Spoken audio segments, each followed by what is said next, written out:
Welcome to the League of Extremely Ordinary Gentlemen. This is our 10th podcast. We actually made it to 10. I know. I'm Cyrus. This is my best friend and co-host, Leon, of course. Everybody knows me from Spill. This is our LEOGX, Leog 10. Can you believe it? We made it to 10? I really didn't think it would happen. I didn't think they'd let us. That's what I thought. I thought they shut us down by now. I'm just glad I finally have an opportunity to wear my Malcolm X hat again.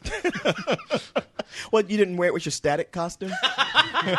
So anyway, listen to the Leog. It's a sort of a counter programming to the Coco, where it's all of us discussing the other side of movies, comics, television, music. Yeah, Coco is current news, and we kind of go a little bit deeper than that. Yeah, I mean, we're for the rest of you out there who are the geeks, which is pretty much everybody on the site. Yeah, I mean, let's face it. What is with the Corey denial of being a geek? I mean, hey, that's Corey. He's got to be Fonzie. Somehow, no matter how he has to shape things, he has to be the coolest guy in the room. Got to maintain his cred.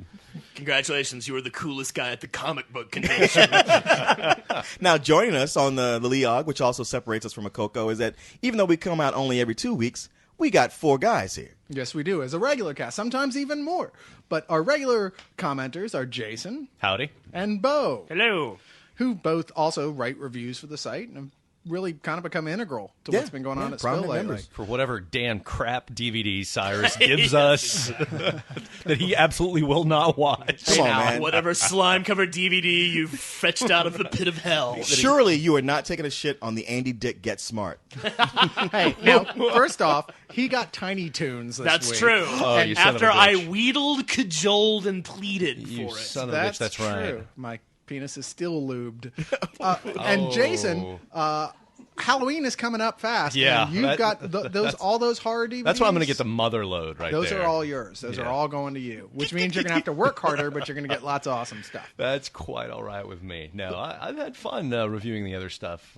So check him out, plug. And friend him and send him gifts on his Amazon wish list. You're right. Or me. Hey, I got a long list, too. Wait, you can make wish lists? No. Anyway. Not you. Wait a minute. We have a return of a guest here tonight, Greg, who was here 2 weeks ago. Yes. Our musical director. Our musical director, literally, who is a bassist. And, sorry, what else does Greg play? He doesn't have a mic right now. Oh, well, Greg, if you could mouth to me what else you play. Guitar. He plays guitar and bass. So, stringed instruments in general. Oh, and he sings. Oh, and he I sings. didn't know you And he sang, plays too. saxophone. And saxophone. Or didgeridoo. It's one thing that he plays guitar, but the guys who play guitar, sing, and play saxophones, those are the 3 guys who always took my girlfriends.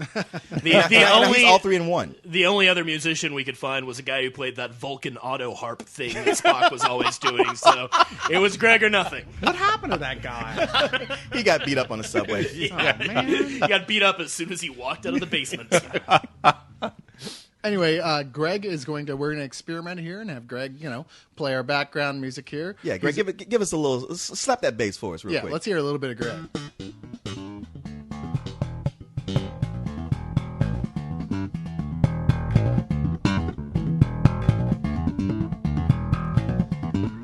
And I feel so white right now. If there was any more soul in the room, we'd have to summon a demon.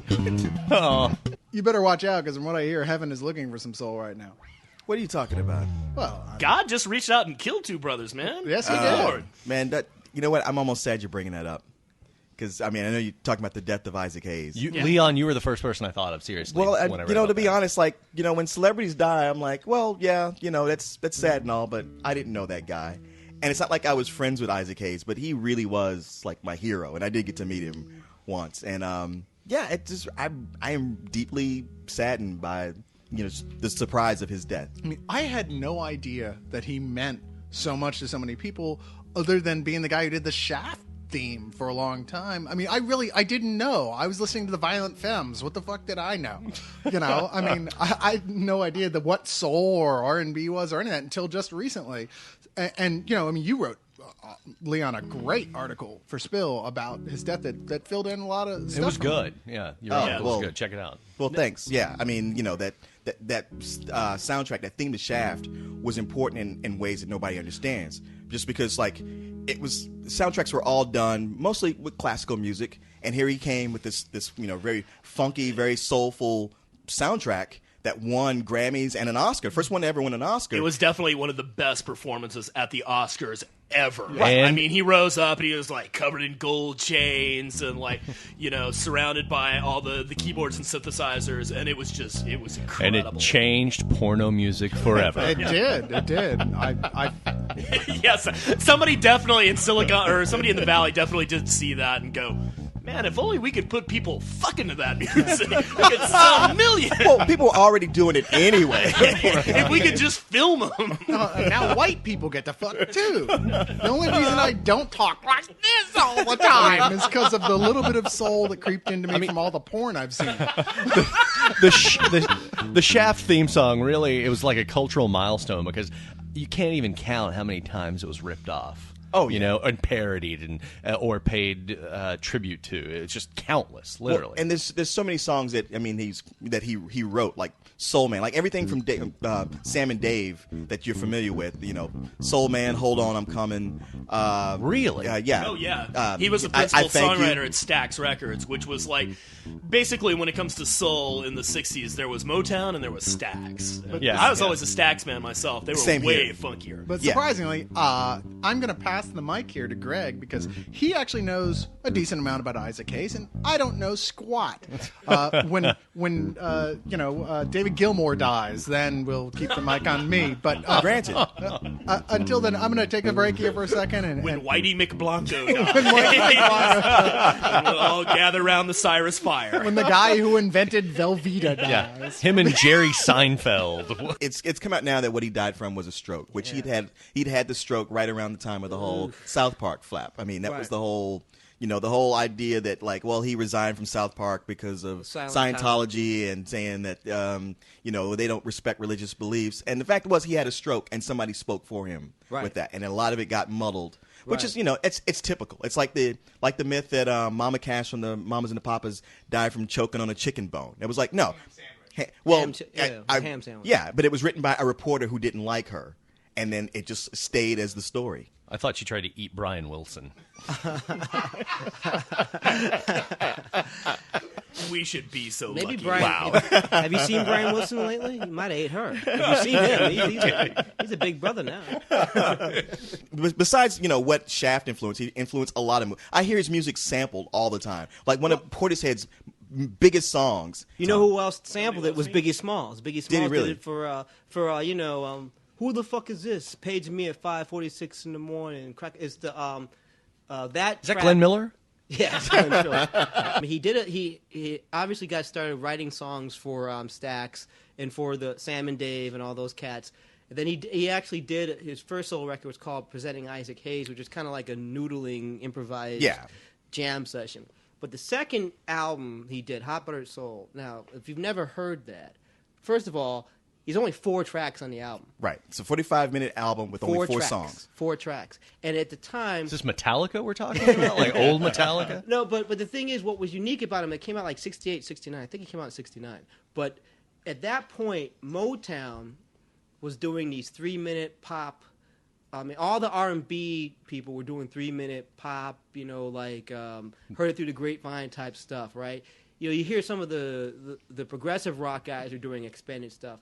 But Isaac Hayes was the first guy to do that with R&B. I mean, he's credited with being like sort of the grandfather of rap because it's 4 songs his album, but a lot of them had long intros where he talked you through a whole story that set up the song and then play the song with a long, instrumental in the middle. But it's never like it got boring. It's like you were hanging on his every word to find out because he'd take a song that was already written. Like by the time I get to Phoenix, and tell a whole story about a guy who dates a woman who cheats on him over and over, and he tries to leave her. Just try and to comes do the back. right thing. Yeah, he just tried to do. I mean, I can't do his voice, but he just tried to do the right thing. And the woman just kept. She hurt him so bad. She hurt him so bad. I mean, you go out, download it, buy it, whatever. But you gotta listen to the whole thing, and the band is just vamping behind him. And I mean, as a musician, you're sitting there, man, when is it gonna get done, man? Come on, let's get to the change or whatever. But even those guys had to be like, wow, really, that brother got hurt that bad?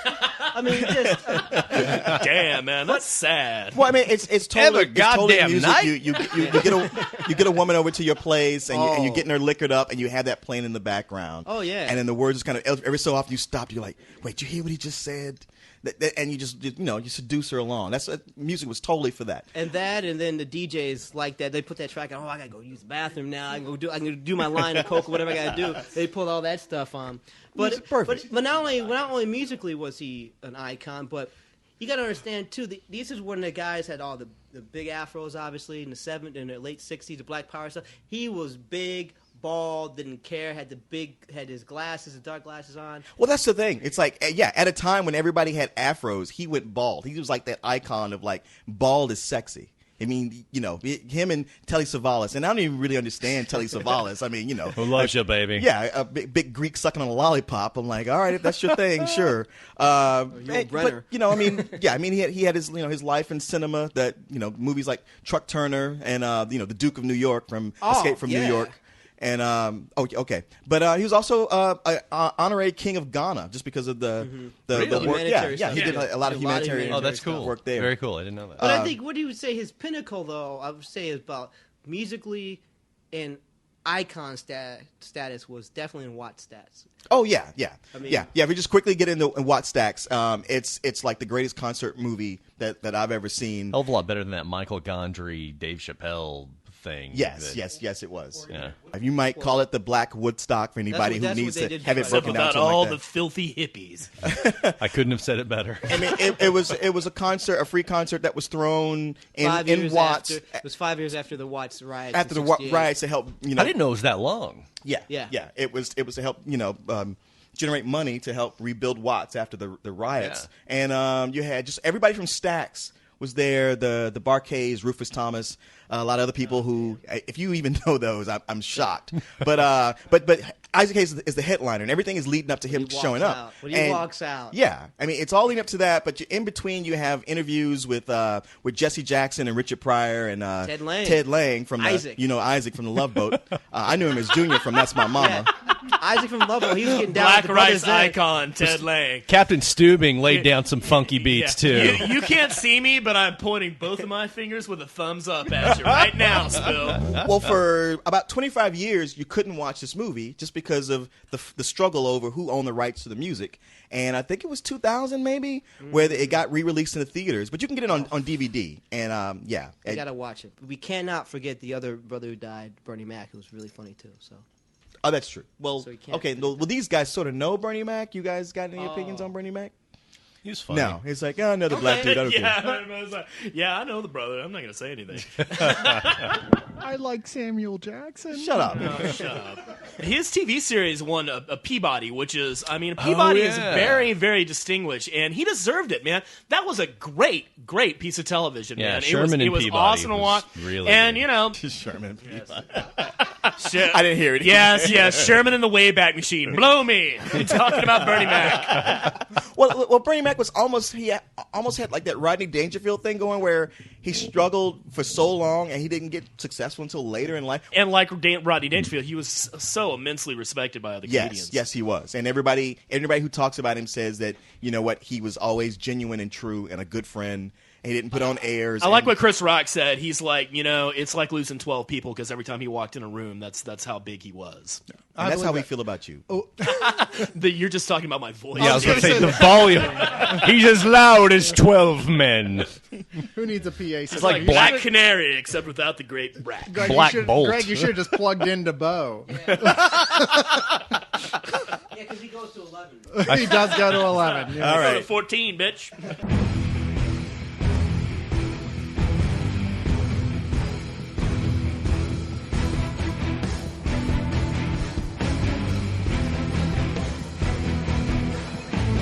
All right, so we're going to get a couple questions right off the bat now. We're going to go with a question from Hendrickson, who asked us, so I've wanted to ask a question for Leog for a long time now and finally got around to doing it. I was just wondering about the old action heroes of the late 80s, early 90s, like Jean-Claude Van Damme, Steven Seagal, Dolph Lundgren. Do you think they'll ever come back to the big screen? They've been stuck in. Was Dolph Lundgren ever on the big screen? I come in Rocky peace. Rocky I come in IV. peace. Got a theatrical release. Universal Soldier. He was in Universal that, Soldier. right? Yeah. Actually, I love Universal Soldier, but continue. I love They've been- Rocky 4. They've been stuck in direct-to-television hell or direct-to-DVD hell for a long time now. And also, do you think the same thing is eventually going to happen to today's action heroes like Jason Statham, Vin Diesel, The Rock, etc.? Yes. Unless they learn to act, yes. Here's the thing. Here's what happened to those old guys. It's just a 2-word answer: Jackie Chan. Yeah. Once Jackie Chan came over with Rumble in the Bronx was Yeah, the with first Rumble big in the one. Bronx. Yeah. Really? What- Because what's- I could almost have sworn those 2 words were going to be liver spots. Those guys are so old now. Come Yes, on. but they were all we had at the time. They They were really our were. last great hope. I mean, but, well, Schwarzenegger films were over. They were already run their Right. course. Stallone films were over. It had been years since he'd had a really good what about action Bruce film. Willis? Bruce Willis is still carrying action movies. Yeah, but that's a different Not type of really. action movie. I'm talking about the Well, kind yeah. that are about the fighting scenes. Yeah. I mean, which were those Jean-Claude Van Damme, Steven Seagal. That's stuff true. like that. They were more the juggernaut. To be honest, type of fighter. had it not been for Jackie Chan, it would have been Wesley Snipes. Yeah, no, and Wesley You think? Snipes is a Yes. hell of an on-screen fighter, and he fights wushu just like Jackie Chan Exactly. and Jet Li and Donnie Yen and those guys do. I mean, this is the reason that I love the first Blade movie so much, because I'm like, wow, here's a guy. I'm not even just because he's black, but just here's an American who can fight just like the Chinese, Yeah. and has all the charisma and can speak good English. So Yeah. the And field that- would have been I his. can't got a leg believe up you just over- said that Wesley Snipes can speak good English. He's so well spoken. I think you just got white. See, no. Oh, and so you white motherfuckers that took it that way. You blue-eyed devils. Is that, that's what I you just want to went. say, I just instantly. meant he can speak good English, or is it well English? He speaks real good. Compared to Jackie Chan, He can speak more Weller. not compared to the goddamn. He Steven doesn't Seagal. speak like ching ching chong. Well, hell, is even that what you're trying to say? Even Steven Seagal couldn't speak good English. Everything Yeah. he said was Is it hard to see out of that hood, Leon? So, well, interestingly enough, as far as them making a comeback, Jean-Claude Van Damme has a very self-referential movie coming out. I don't know much about JCVD, but it really sounds like it's going to be very much Jean-Claude Van Damme put in an actual situation where he has to be the badass or something. I don't know much about it. Well, but, he is playing himself Right. in the movie. He's playing a washed-up action star. Be So better it's if it was on very- Entourage. Yeah, exactly. It's very self-deprecating, and it looks kind of funny. Deprecating. It's deprecating, So, I mean, dude. Oh, deprecating. Whatever. He's making fun of himself. I've had 4 drinks. What do you want? All right, no, but It's very self-making fun of. But I wanted to go over the other guys. Dolph Lundgren. Okay. No chance. He No. he writes, directs, and stars You in know, his own pictures The, now. the funny thing about Dolph Lundgren is He's that, a like, bright guy. He's got like a master's degree in biophysics. He's and- 160 IQ and he speaks 6 languages. Yeah, I fluently. mean, he's brilliant. To wit, I would ask the classic question: if you're so smart, why aren't you rich? Yeah. Well, actually, he is kind of rich. Yeah.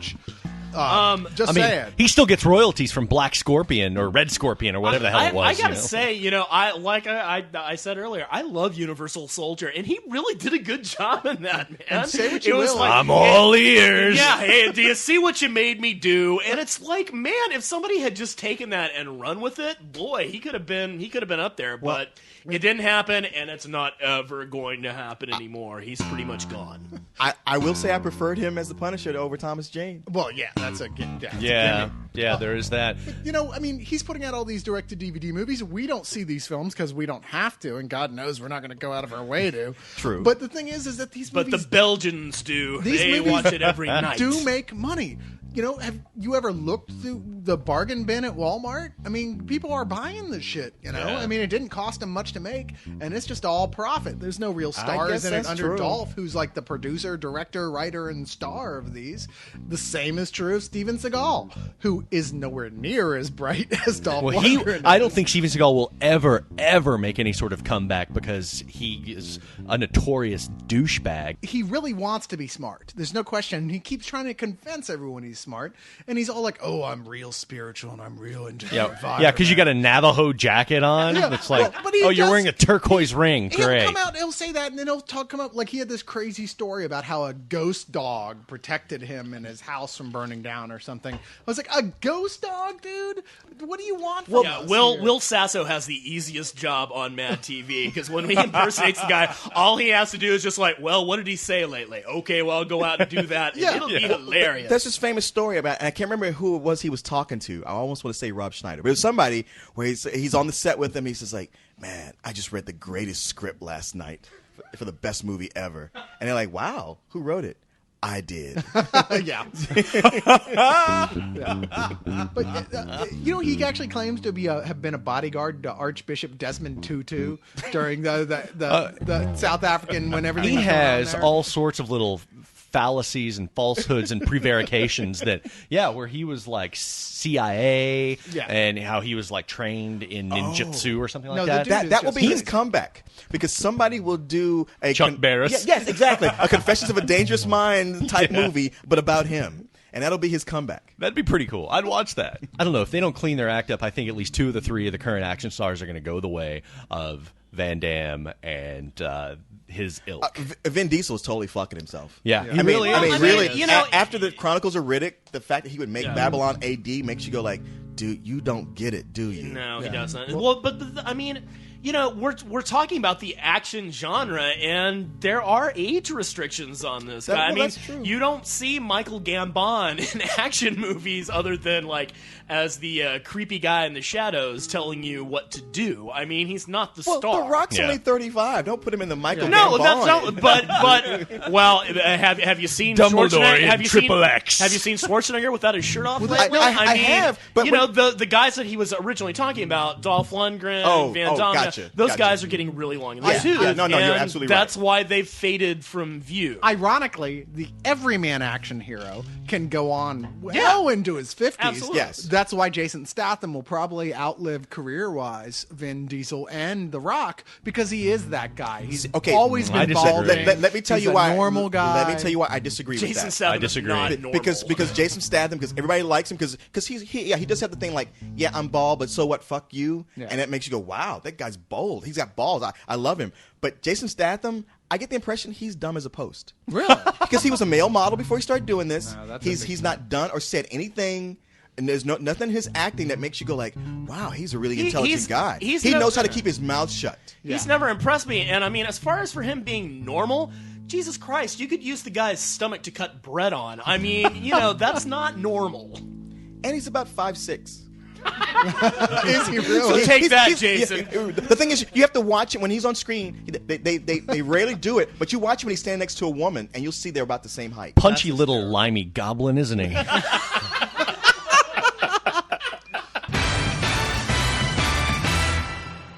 The G-Man asks, what's one movie that only you like, but the rest of you hates? Like The Fountain from last time, but only you liked it, but everyone else hated it, and why do you like it? I'm just going to start with that because obviously I'm the only one here, I think, who liked The Fountain. Sure. I'm pretty sure. Oh, I don't know. And I did really, I thought it was beautiful, metaphorical. I thought it was a poetic treatise on love. Sure, it's not a theatrical film, and it probably never should have been visualized as such, but I really enjoyed it for exactly what it was, as an art film and a gorgeous one. Watching Jason right now was like, while you were saying that, was like watching a pit bull that is about to be placed into the pits. He's no one to talk. Yeah, no, I'm not. I'm really not. So Because now he let's- made a revelation last week. Oh, yeah. On the last one. that did. I am still thinking about every day since then. Wait, so I assume this has to do with the Which, by the way, Cyrus, what you just said Yeah. made me not hate that movie so much. Oh, okay. so Wow. much. Yes, but you don't understand love because you've never had it. But that's okay. Go ahead. All right, Jason. What, Oh, mine. We talked about mine last week. The Star Wars, the prequel Star Wars trilogy. H. Christ. And here's one that's I still really can't gonna believe that. that's really gonna piss everybody off. I liked Spider-Man 3. Oh, dude, you took my answer. Oh, really? No, Yes. that doesn't. You can't use that because Okay. Spider-Man 3 now 3 of the 4 of us like it a lot. Oh, okay. See, gotta I pick didn't think you something guys else. did. Yeah, you, Oh, so geez. your Okay. answer is the Clone Wars. Because the weird thing was, when I was in San Diego and I meet those cool guys from Rockstar, I still had one of those guys get in my face about Spider-Man 3. I'm like, when is this going to stop? You actually like the Phantom Menace? You can watch the Phantom Menace Yeah, and go, this is I've good. watched Phantom Menace several times. There's a lot to like there. Jar Jar does not Really? trigger your gag Jar Jar reflex. grates on my fucking nerves, and I would like to see him dragged across broken glass and then drown in a vat of bleach. See? But Well, if that's not a hallmark of a family favorite, I don't know what is. But I love the pod race. I like some of the banter from Ewan McGregor, and I like the last fight with Darth Maul.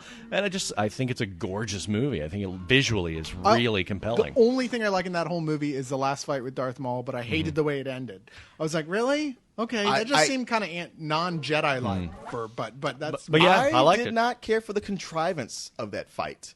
And this whole thing with these barriers that kind of turn and come in, like they're only there was for a the video purpose game. of separating Obi-Wan and letting Qui-Gon. It's Galaxy Quest. Yeah, but they do stupid bullshit like that in the first 3. It's so goddamn who Galaxy cares? Quest. my favorite it's thing that about- scene where they've got the big stompy metal things and flamethrowers, and Sigourney Weaver goes, "Why are these things? here? Why does the Purpose could Imperial it government possibly see serve?" fit to have monsters in their trash compactor? I mean, come on. Let's not pick nits. Wow, I got to say, my favorite thing about the Phantom Menace is the overt racism throughout the movie. I don't know what you're talking about. What are you talking about? Oh my God! It's the yellow claw. You finally found a job. we must get the money. Okay, we picked on Jason. He's enough. like a red stripe.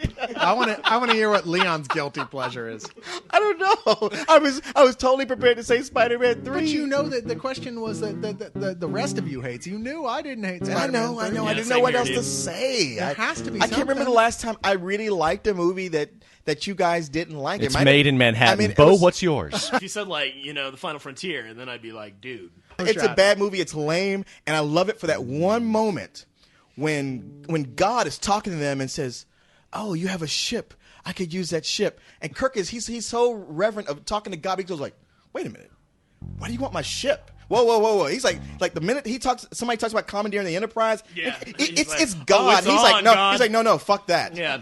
You want my ship? You ain't no God. I blush to admit, but I did like the little camping scenes with just McCoy and Spock, and No, I like the that comedy part, too. bits for that. No, it was Where they're pretty singing cool, "Row, yeah. row, row your boat." Yes, I Fuck like that. that. I like that too. Well, you rarely get a scene that's showing like those three kind of not Although I fighting for picture their them more lives. at a bar doing shots of Yeah, that would have been a lot cooler. But I'm just saying. Okay. Damn it, I'm Tim! sure- You can't question the Almighty. I mean, they'd be so wasted. I mean, Bone spends half of his off time just fucked up. There's Yeah, no probably on question. like old Kentucky bourbon. Or, Yeah. no, I've no, always not thought even that Old Panther. He spends all of his time online figuring out how to do different things, like how to be a musician, how to be a carpenter, and how to be a. Oh, maybe he doesn't do that. Damn it, Jim! I'm not a. Damn it, Jim! I'm not a carpenter. I tried. Hold on, I'm gonna but I write couldn't this pass the down test. so I can It was research so it on hard. I got in Wikipedia there. later. It's not like going to medical school. All right, who didn't answer? Bo. Oh God, I do. I'll probably get really trash for this, but I have to admit, even though I got so much wrong, I have a really soft spot for Hitchhiker's Guide. Oh wow! I know. It was see, and I knew I'm the only one who answered the question honestly, and all of you guys hated it. I You're did the only one who hate that. answered it accurately. Yes. I laid my shit on the line with the prequels. Is there okay? No, Yeah, I he mean, did that. I really thought I loved Sam Rockwell's Zaphod, and that was the saving grace of the movie for it. And I think it was relatively well cast. I just Wait, with- whoa, with- whoa, with- whoa, whoa, whoa. with it Whoa. now. I so- thought, whoa, I was so gonna whoa, let it go. whoa. I was gonna walk away. I was gonna walk away, and you had to say that. Break the wrist. Niagara Falls. Most- slowly I turned, step by step. Most Def is not my version of Ford at all from reading those books, but I liked what he did. I like Most Def a lot, and I, I think like he Mos did a Def, good. too. I I like think he him, did too. I a Mos good Def like Mos interpretation Def. of the role that he was given. The role he auditioned And for. I was a little bit brokenhearted for it because Ford's my favorite character. I'm really, really, really surprised that I liked this movie at all, but I did. I liked it quite a bit. My whole thing about the movie is like, okay, I love these books. I adore these books, and I know you do too. Absolutely. Yeah. I reread Hitchhiker's Guide, at least twice a week. And I'm, watching this going, okay, I can see how people would like this because their brains could fill in the blanks where the jokes stop in the movie, but they remember how it ended from the books. If I remember correctly, Cyrus, your direct quote was, "It is an abortion." It is an abortion, totally. That's the whole problem, is that these people who didn't get the books at all, they made it like it's a Cliff Notes for people who have read the books 1,000 times, really. Or people who only thing they need from comedy is some goofball going, and throwing, like, juggling. Yes, and shit. that's pretty much my hallmark for what makes a comedy No, for no, me. but anyway. no, but your thing was that I think you were one of those people, you filled in the blanks in your head. more you than finished likely. the jokes in your Yeah. head. Thing is, in the movie, He does that a lot. none of the jokes are finished. And I often have to with They you, Jason. start the jokes and don't finish them, or they just tell the punchline and there's no lead up. It's a mystifying to me why anyone who hasn't read the books liked those movies at all. I haven't, and I thought it was all right. I thought it was an okay flick. You haven't read The Hitchhiker's Guide to the... All right, that's No, it. I don't read it's anything but funny the because- backs You know how of many DVD cards I'm covers. revoking for? I know. I League? feel like this 10th League is going to be our last. We're now... We're not going to make it through We're this. outing so many people as We're now Oh, the casting breaking for of a the new fellowship. Leog member.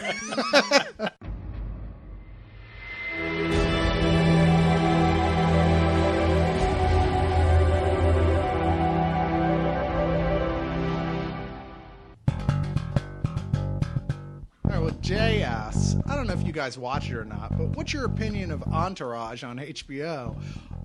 Jay, quite frankly, this is one of my favorite live-action TV shows that there is, and I couldn't be more surprised because it's kind of Sex in the City for guys in a weird sort of way, and I don't like any of these guys. Like, if I met any of them in real life, I'd probably hate them, but Probably I so. cannot stop watching this show. You know what? I always think that too. Like, I wouldn't like any of these guys in real life, but I think I'd like Turtle. Yeah, I'd probably He wouldn't be my best friend, but I'd like him. Well, you'd be too stoned to know the difference. No, that's true. That's Dude, true. I like He is a it. pothead, and I'm not into I'm pot. sorry, I like E. I don't know what's wrong with you guys. Well, No. I think E is likable in comparison to everybody else. Yeah, exactly. Yeah. He No, is, I get he's you. like Yeah. those guys that if you took him out of L.A., He'd be your he'd hot, be a he'd be great your guy. hot-headed Irish friend who'd like get mad too quickly. Wait a minute, I'm that guy. Oh yeah. Oh, wait a minute. There we go. At least and, it's loud and too thus it quickly. comes full circle. They actually refer to E as Vincent's little friend. So for those of you who haven't seen it, Entourage, it is an HBO series. It's gone 4 seasons so far.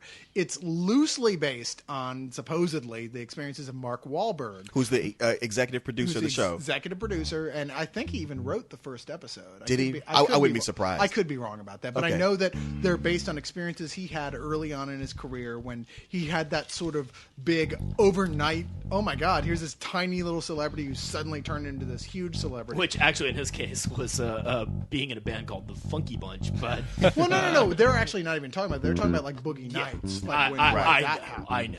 And so, So Queens Boulevard is Boogie Nights? yeah, for all extents and purposes. Okay. Except without the Big Johnson. Yeah, except without the big jump. Without the big clay penis at the end. Yeah, which for those who don't know, not Mark Wahlberg's actual penis. It was Leon's, actually. Leon needed the work. It, The hardest thing it was left over from the Crying Game. Spoiler! Spoiler alert! Spoiler! Oh, calm down, Predator. I gotta say that, like, I'm a huge fan of the first season. Yeah. And I think it was the second season that I absolutely loved. I thought was the best season of all, Yeah. except for the ending. Like, the season finale was exactly like the season finale from the first season. It's the only thing I didn't like. Third season, I thought they started to kind of lose it. And in the fourth season, I thought they started to get it back. Sorta, not really. But the thing about the fourth season is that it ends in a way that's completely different from all the others. Because the whole time you watch this show, you got 4 20-something kind of dumbasses who are given the world on a silver platter. You keep expecting them to fuck it up. And somehow they keep pulling it out. They keep pulling it out. And at the very end of the fourth season, they don't pull it out. Yeah. It crashes It's and burns. the first ever season that doesn't end on a happy note. Right. Yeah. But it's too damn long between seasons. Yeah. It just kills me. I mean, you said Entourage, and I was like, oh, yeah. Yeah. Oh, that's so good. I used Yeah. to watch that. I really liked the first 2 seasons, and then it went into one of those gaps, and you know, at the point I was just watching stuff on DVD. I didn't have HBO, so yeah, I haven't seen the last 2 seasons, and to be perfectly honest, I haven't felt like I was missing anything. I really enjoyed the first 2 seasons. They're really fun. I like the fact that unlike every other drama and comedy on HBO, it's only 30 minutes. It's you know, you can sit down and you can watch, you know, one of the DVDs when it comes in the mail in like, you know, an hour and a half. Well, So that's the thing. nice. It was one of those shows that, like, being only 30 minutes, it would end, and you'd be sitting there wanting more. Like, Yeah. no, come on, just 10 more minutes, please. Exactly. It's not laugh out loud hilarious funny, and it's not like deep compelling drama, but it's still so damn fun and enjoyable. It really is, you know, the as Cyrus said, it's Sex in the City for guys. You know, it's like It's about that question. What happens to you and your group of friends? You know, you're the one guy who gets famous, like Leon and me, and we take Bo and Jason along, And we for have the you ride. lampreys along Hey, with Jason, us. I'm leaving. How about you? I'm sorry, I didn't mean to say lampreys. Remora. Remoras, thank you.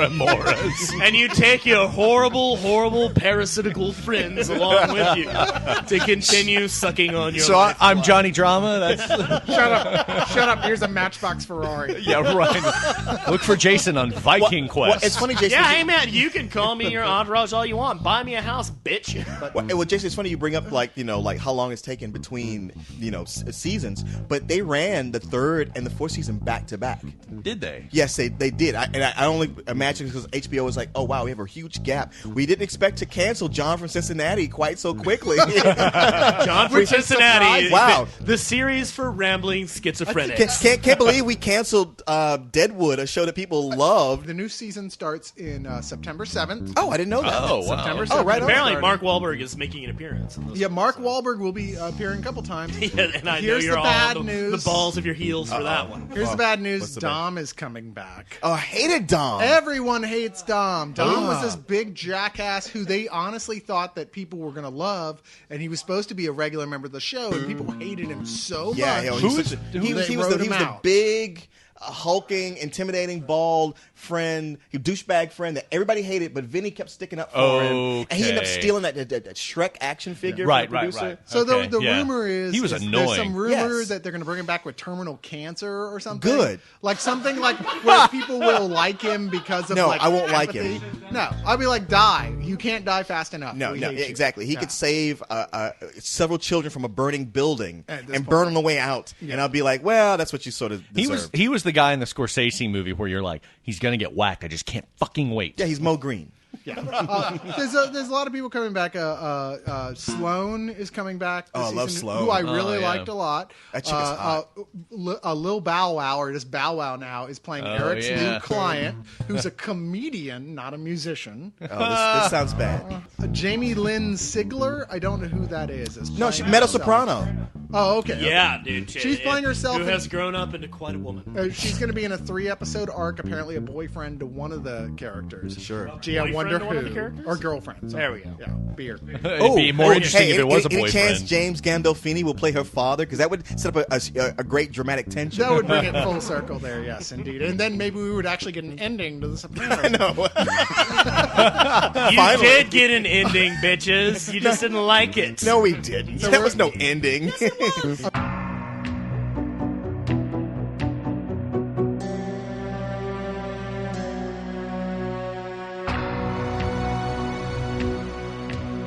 Darblade 87, Darblade, I have no idea what that means, but Darblade 87 Dar. asks, as we all know, Venture Brothers is a kick-ass show.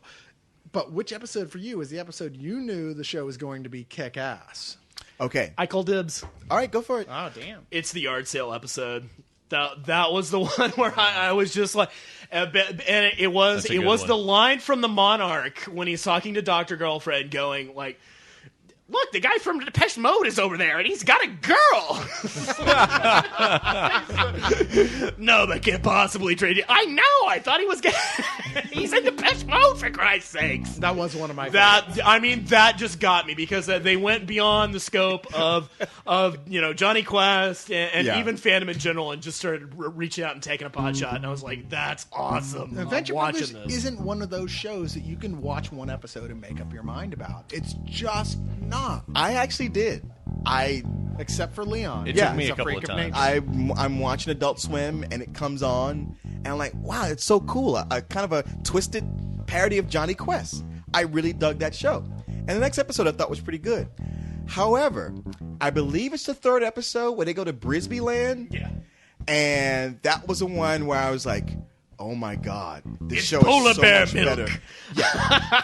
I got it from David Bowie. Yes, the David Bowie references in the third episode. I mean, and Molotov cocktail shows up in that one, and that was when I was That sold. is- yeah. The David Bowie references, which never end on the Venture Brothers. But no, when we get to like the fourth episode, now this is the one for me where it's totally popped. The first 10 minutes, the opening sequence is all about referencing, the lines pull out of David Bowie's songs. Yes. And then you got the Pirates of the Sargasso, and No, like that was my that favorite pirate episode. to me, I'm It- so glad they brought him back. It's the best David Bowie reference, and then they completely do the Scooby-Doo thing. Oh, the And it- Scooby-Doo it's thing. Beyond any... And the back and forth between Brock Sampson and Hank Venture is just the best. All right, you're Hank, gonna- if there's ever a time I needed you to not be a Hank, Hank. it's right now. Hank, where do you get There's a this spot on the back of his neck. I never see you That's read. the sweet spot. What is it? It's like you're channeling dead crazy people. that's it. That's the line. Yes. That's the best Yeah, line. that was the best.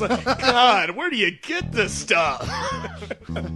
I hate, God knows how I hate to stretch out the orgasm metaphor, but there's a saying that, guys are like, we're like alarm clocks. We just go off. Whereas women are like irons. You have to plug them in and warm them up a while. And that's what the Venture Brothers is. I mean, And sometimes they leave horrible scars. And if you sometimes they misuse leave horrible scars that never go away and still burn to this very day.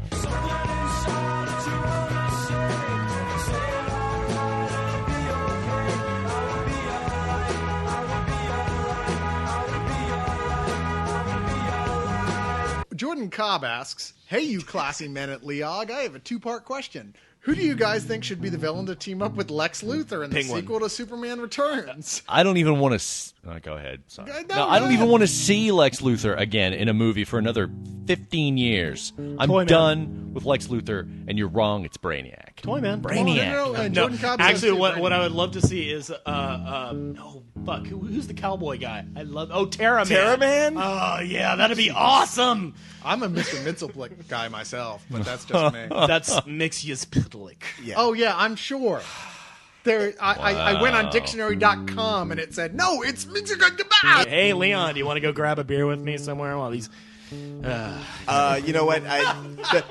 The thing is, I could forgive him because it gets pronounced both ways. There are two pronunciations, and I mean, Mixed Spitlick is Mixius Pitlick and is the Mixius real- Pitlick. Oh, were Yeah. you actually arguing about the pronunciation of an unpronounceable word? Yes. Come on. Yeah, okay, so Brainiac. No more Lex Luthor. I'm sick of Lex Luthor and Kryptonite. It's like, yeah. Okay, next week we're going to be talking about Action Comics and what's going on right now, and some stuff that's going on with Brainiac that Leon turned me on to, Yeah. and the first time made me go, "Holy shit, this guy is awesome! Yeah, he's yeah. a great villain." But I'm not going to get into that past that so much. You didn't but watch the now, animated but- series at all? but- The thing No, is, I did not. I have to 100% agree with Jason. I would, as much as I would love to see Kevin Spacey really come in and do a Lex Luthor that's not based on the Gene Hackman Lex Luthor, Yeah. I'm ready to see Brainiac. And it'd be all about Brainiac. And yeah, as Bo points out, if you watch the animated series, they really tie Brainiac into the destruction of Krypton. Yeah. And a lot of things. I mean, there's so many places you can go with Brainiac. There's so many other Superman villains they could pull into it. You know, Metallo and the Parasite. But ultimately, Brainiac's the guy I'd want to see. Bizarro. Yeah, I would love I that. really think if it's not Brainiac, it really has to be Bizarro. But you But not for can't, a whole you movie. can't do Bizarro as the one-off villain. Right. Bizarro- Nuclear Man. You've got to have. He died. Shut Go the fuck hell yourself. up. Nuclear What about Man Richard died. Pryor? Have him fight Richard Pryor. I want him to fight William Shatner. I want him to fight Abraham Lincoln. You know, Scrawny guys fight till they're it's burger. funny Spock, because help me, the way Spock.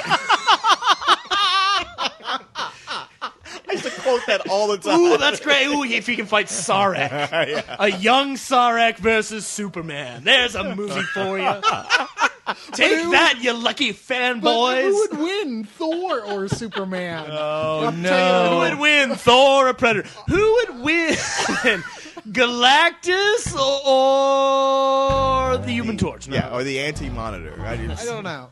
He asked a second question, which I'm just going to answer. Dude, here what's with this 2-for-1 shit? I normally don't do this, but Did he have a coupon? I'm saving this. Yeah, your second answer is suck it long and hard. I threw there this we in go. here because there's actually a simple answer to it. Which he asked, should Bruce Timm and the DC animated universe people make a DVD movie of Batman Long Halloween? And No. Dan No. Didio, I don't know how you pronounce his Dan name. Didio. Who's the executive vice president of DC Comics, have said that yes, they are indeed working on a Long Halloween animated movie. That's too bad. Well, I mean, who knows? Yeah, there's so many other properties I would like to see those people do. I mean, Exactly. honestly, I'm a big fan of the Long Halloween, or like I'm a moderate fan of it. I like it. I think it's one You're of a the moderate better fan. ones. Nobody's a big fan because it's just not that good. Okay, It's good. It's decent. No, It's decent. Long Halloween is pretty much just an excuse to see Batman fight all of his greatest hits villains. No, I Hush is. Yeah. Yeah. Hush is definitely Hush, that. yeah, I mean, Hush is, Long but- Halloween justified its 12-issue run. And not that I believe that you can ever justify a 12-issue run, but it justified it in as much as it went by the months of the year. Yeah, And so tying it into that, I'm like, okay, but I there's can not a forgive lot this. of there's not a lot of depth there. There's certainly not the depth that New Frontier has. So The Long Halloween and Hush are both written by Jeff Loeb. Loeb.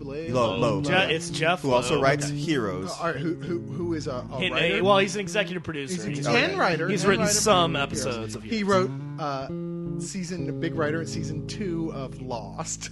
Oh, wow. Bad Go figure. season. Oh, that's right. He also wrote the incredible movie hits Commando Yes. and Teen Wolf. And Oh my Teen God. Oh, and Teen Wolf 2. Teen Wolf 2, Let's which he not wrote forget with that. Tim Kring, the story main guy from Heroes. Oh, and by the way, all of those movies that I mentioned are a really good reason why Jeff Loeb sucks. Let off some steam, Bennett. I got to say, like That is like reason enough to acquit Jeff Loeb of any wrongdoing. Commando is to me is like it's in the I let him pantheon go. of movies that are so bad that they're I hilarious know. to I watch. admit, I got a big giggle out of watching Commando. Do I want this guy writing Batman for me though? No. Nope. Ultimates 3? After What you the pissed fuck? on Oh Ultimates my 3. God! What the Mark fuck? Miller made like one of the most talked about comics ever with the Ultimates. Yeah. Like really got you excited about the Avengers again. Yeah. And then Definitely this guy the best comes thing in and Millar writes done. Ultimates 3 and totally torches everything. He also went in and really fucked up Fantastic Four too, as well, didn't he? Did he? Wasn't it Loeb? Yeah, no, I it was Loeb. believe He did. so. He's the one who Well, hey, screwed that well, honestly, while you're venerating Mark Millar, he also fucked up Fantastic Four in a big way and is still doing it. See, I haven't read any of his Fantastic Four. But Millar does also do He does amazing some things. He does. He does some very good stuff. So Enemy you- of the State. Hey, You Old forgive Man his Logan, fuck-ups. 1985, and these are his new current projects. Yeah. You forgive his fuck ups because for every fuck up he makes, he does something else that's really fucking cool. Yeah. Loeb, not so much. Yeah. The Cap asked, please would love if you talk about Marvel Ultimatum and Marvel's plans for these characters in this Ultimate Universe. Okay, now if nobody knows about the Ultimate Universe is a sort of it's a parallel universe to the Marvel Universe with all these Marvel characters. It's harder edged. It has less backstory that they have to deal with. That's which the is whole nice. point, is to make it more attractive to Yeah. new readers. Yeah, and it's, Which, by the way, Cyrus, is the reason for all of the Infinite Crisis stuff in the DC universe, which has worked quite well, actually. Really? Because it's worked to make me not read any of it. Yeah. me Well, too. yeah. Now I will admit, with the Final Crisis in my eyes is called Final Straw because it's like Bravo, which that's how I is think of it. stop it the fuck, DC. You had it okay. Infinite Crisis, fine. Okay, great. It's good. Let's go. And DC no. continuity might as well be written in Aramaic. Yeah. It would make just as much sense to me. so back to Marvel. Yeah, sorry. Sorry. This ultimate March to Ultimatum. This Ultimate Universe, me and Leon's favorite comic book, pretty much, is Ultimate Spider-Man. Yes. It's excellent. It's written by Brian Michael Bendis. The first two volumes of the Ultimates, which is their version of the Avengers, written by Millar, fantastic. Yes. Loeb took it over and has completely fucked it up, and he is running this new, pretty much the first ever major arc through the Ultimatum universe, the first ever universe-spanning arc, and it's really scary. Because it's basically a big battle axe over the neck of all of the Ultimate Yeah, series. they Yeah. said we're going to kill off about half of these series, and I'm what's like, going why? on. And once again, I reiterate the magic words: incredibly fucking stupid idea. No, really bad idea from a writer who has yet to prove himself to me as really doing anything that's that Well, way. word Yeah, is that's what I can't get is that the Ultimates is where Marvel really has been doing its best work in the last like 10 years. That's where it's really been shining beautiful, and they have handed it over to a man who, in my opinion, with maybe the exception of Long Halloween, and my jury's still out on that. Superman, man for all seasons. I think the man's a hack. A hack, pure and simple. He's definitely proved it with Ultimates 3. He's ran one of the best series in the Marvel Universe into the fucking ground, and now he's going to do it with the whole kit and caboodle. Word is they're canceling Ultimate X-Men after this whole ultimatum thing. Yeah, there's a lot of rumor about that. And there's still no confirmation. Ultimate Spider-Man is going to survive. I think we can all. No, they safely have say. said that in no uncertain terms there will be no end to Ultimate Spider-Man. Bendis Yeah. has come out and said, fuck all that shit. Ultimate Spider-Man is not ending. Stop worrying about it, because that's his baby. In fact, it would be no Ultimate Universe without Ultimate Spider-Man, pretty much. As far That's as their big I'm hit. concerned, Brian Michael Bendis is probably the most talented writer working with Marvel right now, and they consistently piss all over him. Yes, they do. I was recently, like just last night, I happened to pick up the first 3 trade paperbacks of New Avengers, and I was reading that, and I was like, my God, this stuff is so good. It's so incredible.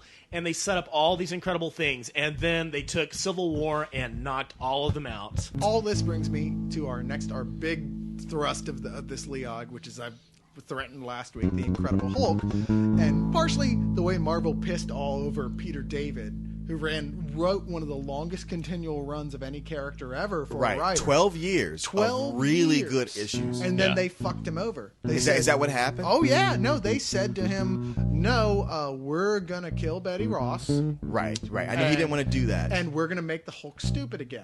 Right. And this was the whole thing. What David did was he made the Hulk intelligent. He brought or he merged him. What and Bruce he Banner's did was version. he separated the Hulk out between, he had Bruce Banner see a therapist where He presented it as multiple personalities. Right, he has multiple He had a personalities. dissociative identity disorder, which was you had the Gray Hulk, you had the Green Hulk, and you had Bruce Banner, and they finally managed to get all 3 of those personalities combined. Right, and Bruce Banner, everybody knows Bruce Banner. it turned out to be the this meat intelligent scientist. Hulk. The Green Hulk was the strongest but the stupidest, and the Gray Hulk was pretty strong, but he was kind of a dick.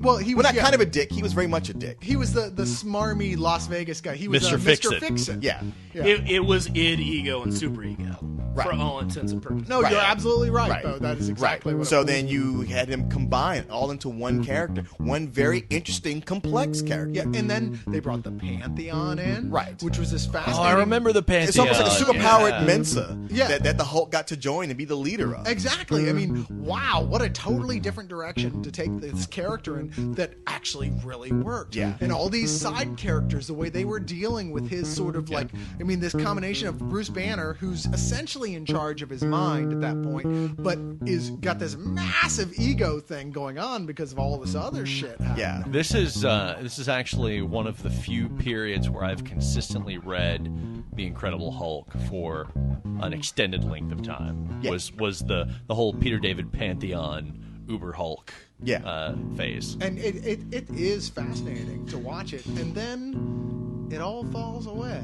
It all just goes away. They screwed it up, and that's been the history of the Hulk. Has been That's a been writer, the history of Marvel lately. That's a true. writer doing something really amazing with the character, and then somebody else coming in and just wiping it out because Yeah, we want to take it back to where it was 15 years ago when it wasn't working for us. I.e. Spider-Man and Brand New Day. Yep. It's this naive idea that as long as we keep our characters swaddled in Pampers and keep them the way they were in 1967, then we're going to be the baddest guys on the block. Because, boy, in 1967, Marvel was awesome. We were cutting edge. So let's just keep everybody like that. And it's like, no. You have too many people breathing down your neck. You got to keep coming up with fresh ideas, and you've got to let your characters grow. That's one of the reasons I've kind of switched over to DC as far as my favorite comic company versus the two, just because I believe that they allow their characters to grow a lot more than Marvel is allowing theirs to.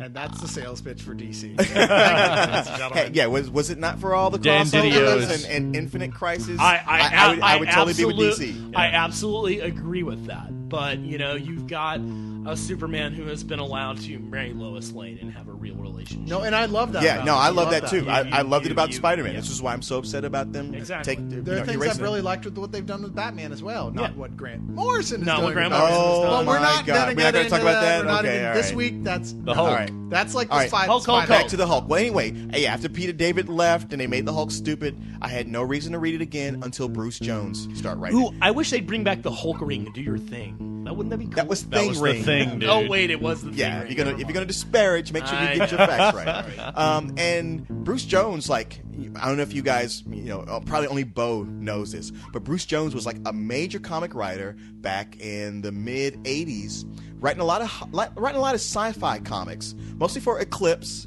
But he was like a sci-fi writer who came and wrote comics, did a great job, and then disappeared. And so I was shocked to see him writing the Hulk. But then he had that beautiful John Romita Jr. artwork. Oh, yeah. And he starts writing most of these stories about, it's about Bruce Banner being on the run. Harken Mr. back Blue. to the TV and series. they're really beautiful. Yeah, Oh, and, yeah. and a lot of the imagery in the latest Hulk movie was taken. Oh, well, a lot of the directly from concepts, that. the whole Yeah, idea. the thing on him with the computer. That and was Mr. all the Bloom Bruce and Jones That was stuff. all Bruce trying to Jones. be Yeah. Bruce Banner Yeah. trying to be Zen-like and find Yeah, his him center doing, to him doing control it. meditation techniques and stuff like that, and I mean, which was really, I was- what I want from my comic. I was book really show. surprised It to was see taken that to in a the new movie. level. I thought, Yeah. wow, here's a run that's really only known by hardcore comic fans and that is dismissed by Which the is populace just at really large. sad because Yeah. it came out at the point where Hulk was just like everybody. It was even before the Ang Lee movie that everybody's Yeah. like Hulk who? Yeah. Everybody kind of forgot about him. Yeah. and especially in the 2000s. No, Yeah. and then we have what happened next, which is World War Hulk. which a lot of people have been talking about.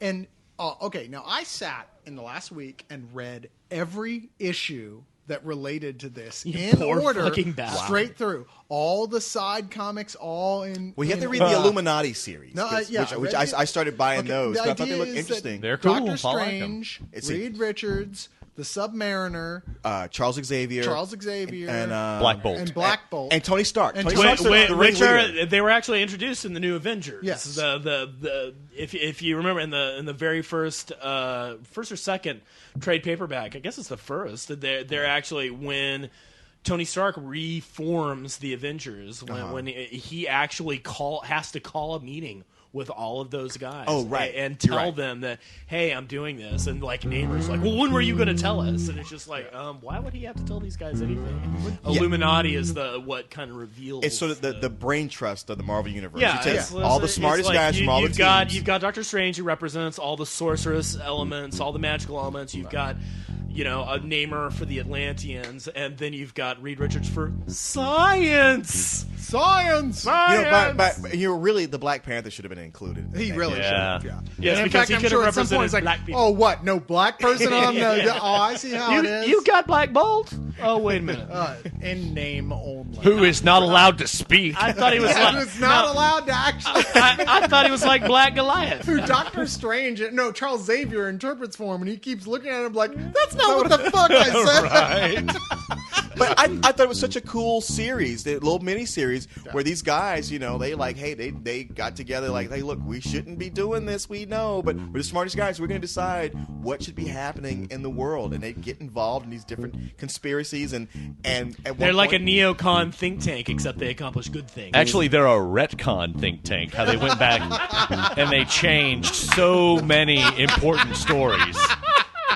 Man, now that was a semantic Well joke done. par excellence. a touch, Jason, a palpable touch. One of the issues of the Illuminati is where these guys get together. Matter of fact, it's the thing that breaks them up, where they decide, you know what, the Hulk is too strong, too powerful, too unpredictable. We need to get him out of the Earth. We'll drug him, strap him to a rocket, and send him off into space, and let him live on some other planet. And Namor is the first one who's always the contrarian, who just says, like, you know what? This is bullshit. Yeah, I haven't been happy with what you guys have been doing, but this is bullshit, and I'm out of here. And I'm that not- was pretty much that was his kind of job. cool. That Yeah, it was cool. He's yeah. Cartman. Yeah, he's like, Screw you guys. I can I'm breathe. going I home. can breathe underwater. Screw you guys. I'm going home. and then Xavier wasn't even there. And his Right. argument was very cogent. He was like, He's fought alongside you and helped you out, and you're going to send him to another fucking planet? Let's face it, Tony Stark is the biggest dick of anybody Sure. in the Marvel universe. Thank you, Joe who's Quesada. supposed to be a hero. Yeah. Well, a real guy. Thanks, Joe and Mark. No, that's what I'm saying. Thanks, Joe and Mark. Yeah. Now, from these things that they've happened in Illuminati, we've gotten some of the best comic moments or comic book moments lately, like the return of Thor when he confronts Iron Man over the Civil War and having that was yeah.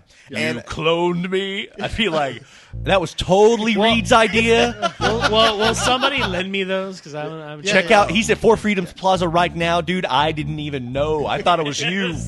It was Richards. He looked at me. well, the other day I was in J. Michael Straczynski. Straczynski is rewriting Thor right now and doing a new Thor series. Thor's back to life. In Oklahoma. In Oklahoma, they built a new Asgard in Oklahoma, and it's the moment. What about the third issue? I think it's second issue. So Asgard is in Oklahoma. Yeah, Yes. Asgard Okay, is- well that's good. Now there are two types of people in Oklahoma that don't believe that that don't believe in evolution. Yeah, exactly. Balder guarding the holy moonshine still.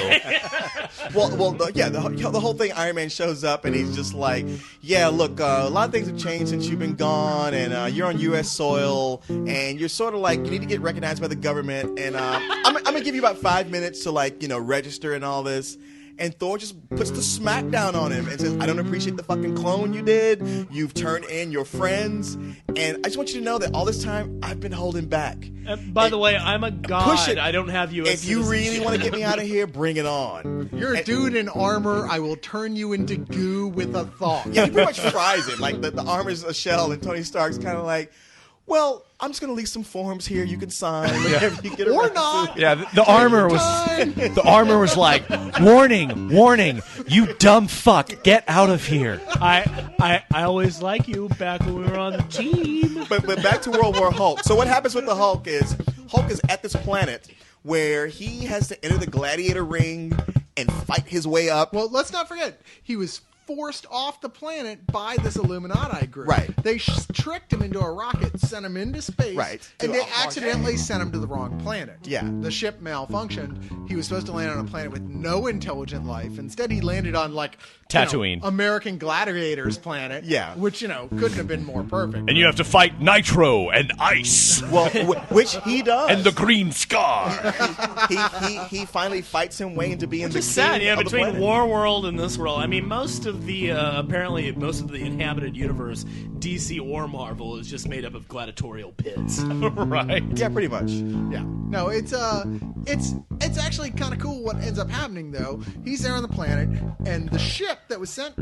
It's after he defeats everyone. He becomes the king of the planet. He has a got a- wife. He has a kid. and then The ship goes nuclear. Yeah, turns into a nuclear and bomb, blows kills up. everyone he loves. Yeah, kills all these millions of people on the planet, his wife, his kids, right in front of him. Because the Hulk pretty much can't be killed. Yeah. You just can't kill him. Yeah, the harder you try to kill him, and you miss, the stronger and the more he adapts. To He what you try says to it kill over him. and over again. The angrier Hulk gets, the stronger he is. Yeah. Ever since it started, and it's true. You put him at ground zero, and he's just like, well, now you're in trouble. Of course, you get him to smoke a doobie, and you could kill him with a BB gun. Yeah, no, that's true. Once the worst thing you could, you wonder why people don't figure that out. It's like the way you deal with the Hulk isn't to launch missiles at him. No. You bring in the Grateful Dead. You dose him with some ecstasy. You throw down pot bombs, and you have a bunch of Hulk-like pacifier and Cylum glow You stick. have a bunch of strippers show up. I mean, come on. It's Friday, Bruce. A bunch You ain't of got a Orion job. Gabriel. You ain't got shit to do.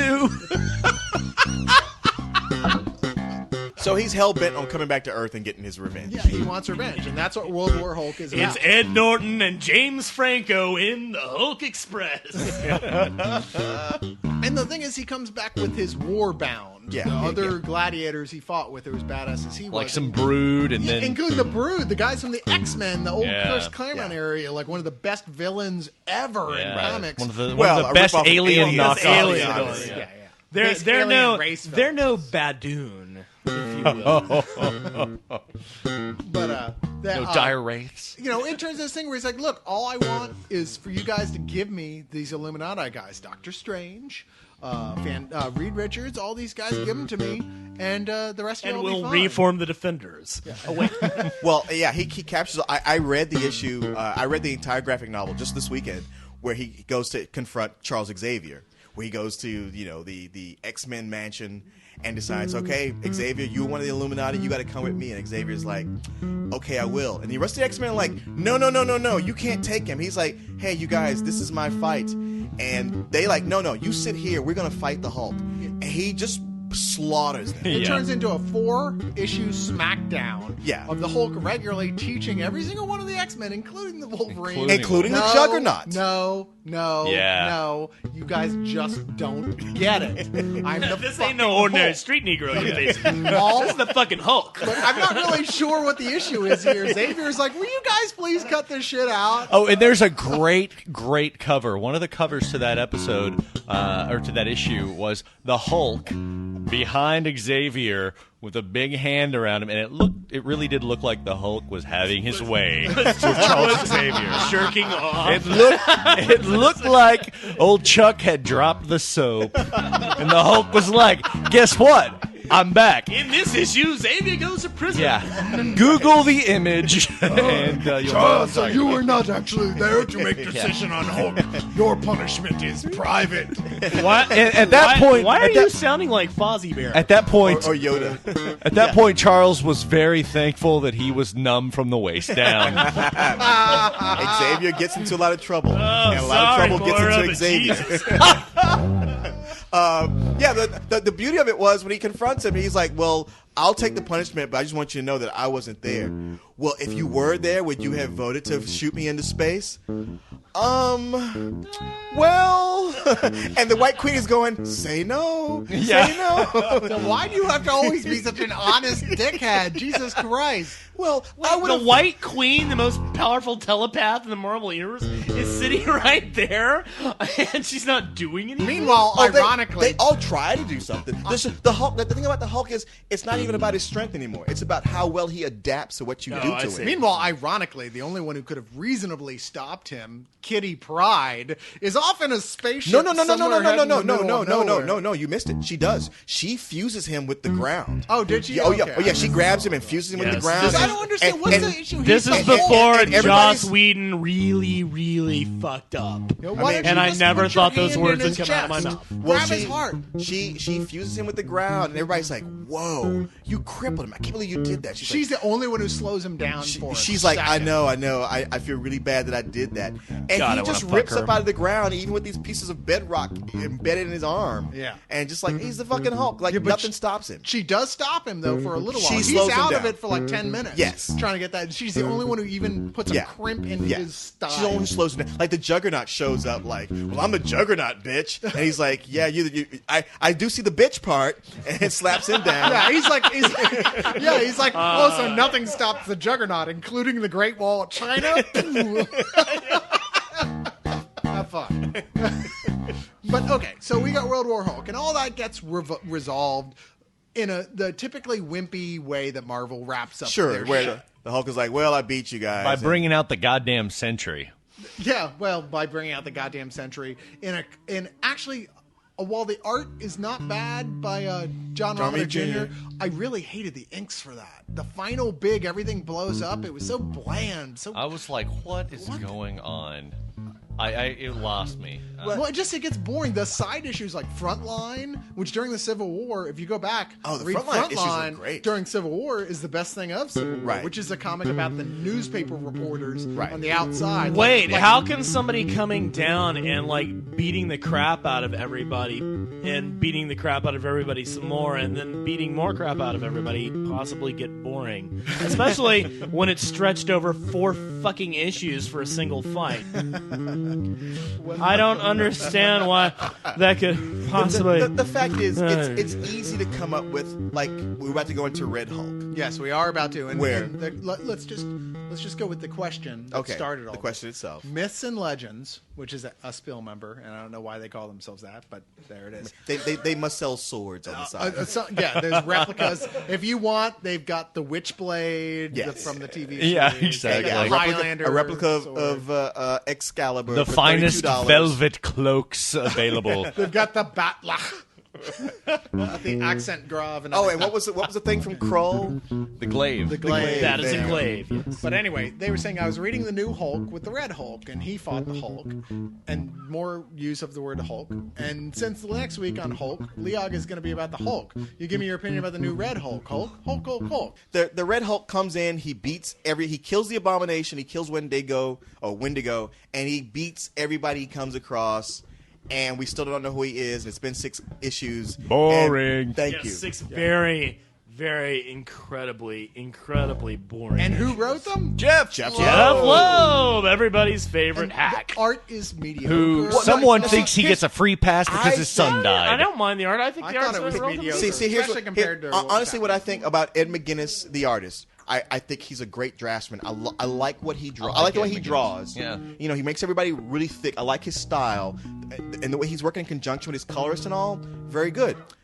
Storytelling-wise, very weak. Because what happens in all 5 of those issues should have been enough for 2, maybe even 1 issue. Well, but he's drawing like 4 panels per page. So you can read these. I mean, if you blink, you miss the whole issue. to take this full circle, we're going from this very cerebral, dense written Hulk, that's taking Freudian images and bringing them into the comic, Right. to basically 22 pages showing nothing but a big green guy and a big red guy pounding the crap out of each other. Yeah. I'm sorry, that doesn't do anything for me. That's a lie. It does do something for me. It pulls my face apart, steps into my brain, and insults my fucking intelligence.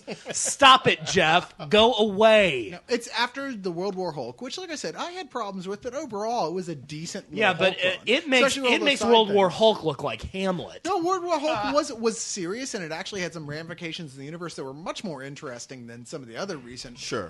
big, universe-spanning events they've had. And it went after that. It just started juggling, like, hey, we're just gonna have fun. Here's the Red Hulk. He's gonna murder all the Hulk's old friends. So he's clearly not actually Bruce Banner, who is actually being kept underground by Shield now as Right. Bruce Banner. So we know it's not him. So who is it? And yet the whole time they're joking, they're laughing, Yeah. and they're like, okay, guys, what the fuck are you doing? Who wants to take odds that Red Hulk is Betty? It's Mark Spector. Ooh, Betty. That's interesting. But that's actually something I haven't heard anybody I wouldn't be suggest yet. surprised. But you know what? The biggest it's one of those things where it would be a insinuation, shock, but it wouldn't make any sense. The biggest insinuation is which that would fall right into line. Maybe- the last issue they insinuated it's Doc Samson. Right. Which, not proof, but insinuated. A Maybe good Jeff Jewish Loeb- boy would never do that. Maybe Jeff Loeb pulled a Grant Morrison, and Red Hulk is actually Jeff Loeb. Exactly.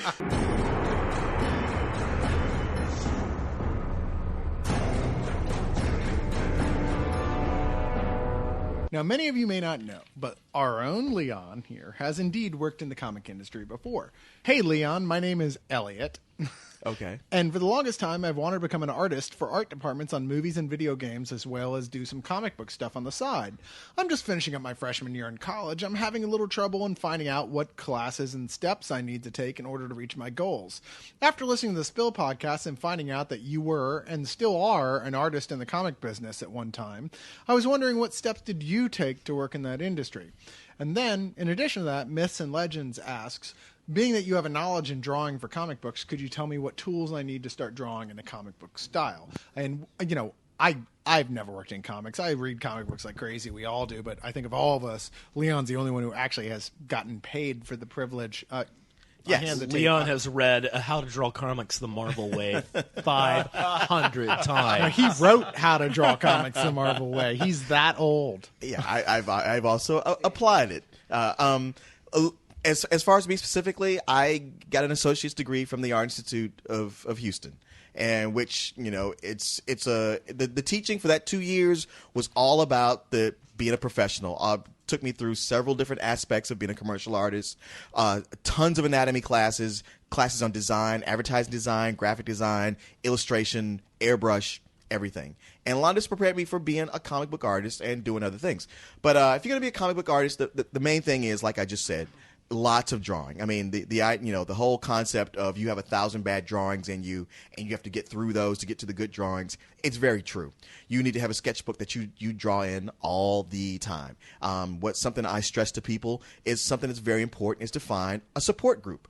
Wherever you live, there are other wannabe comic artists in your area, and you need to seek them out. Maybe do a posting at a comic book store close by, but you get a good friend group. Now, from there, I could tell you that if you aren't going to get formal training, there are 3 books that I recommend for any would-be comic artist. One is How to Draw Comics the Marvel Way. Yeah, I mean, these are old books that still hold up today. There's a lot of bullshit books out there, like How to Draw Manga Characters and How to Draw Dynamic. And a lot of these guys, I look at them and I'm like, wow, you can't even fucking draw yourself. How are you going to teach other people? How to Draw Comics the Marvel Way, I mean, it's based on life drawing techniques. I mean, Yes. it's straight and to the point. Yes. And it rocks. It's one of those books that came out. Was it Sal Buscema? It was John Buscema. John Buscema. John Buscema, Big yeah. John Buscema. Yeah.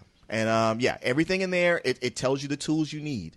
A great book for drawing, a book that's even older than that, is by an artist called Jack Ham, and it's called How to Draw the Head and Figure. You'll look at it, and all the people look like they were drawn, like 50s. But you know what? The anatomy is perfect, and he breaks everything down just like you need it to be. Now, I just recently discovered a book on comics, on creating comics, by Jessica Abel. Her and her husband, they have a book on how to create comics.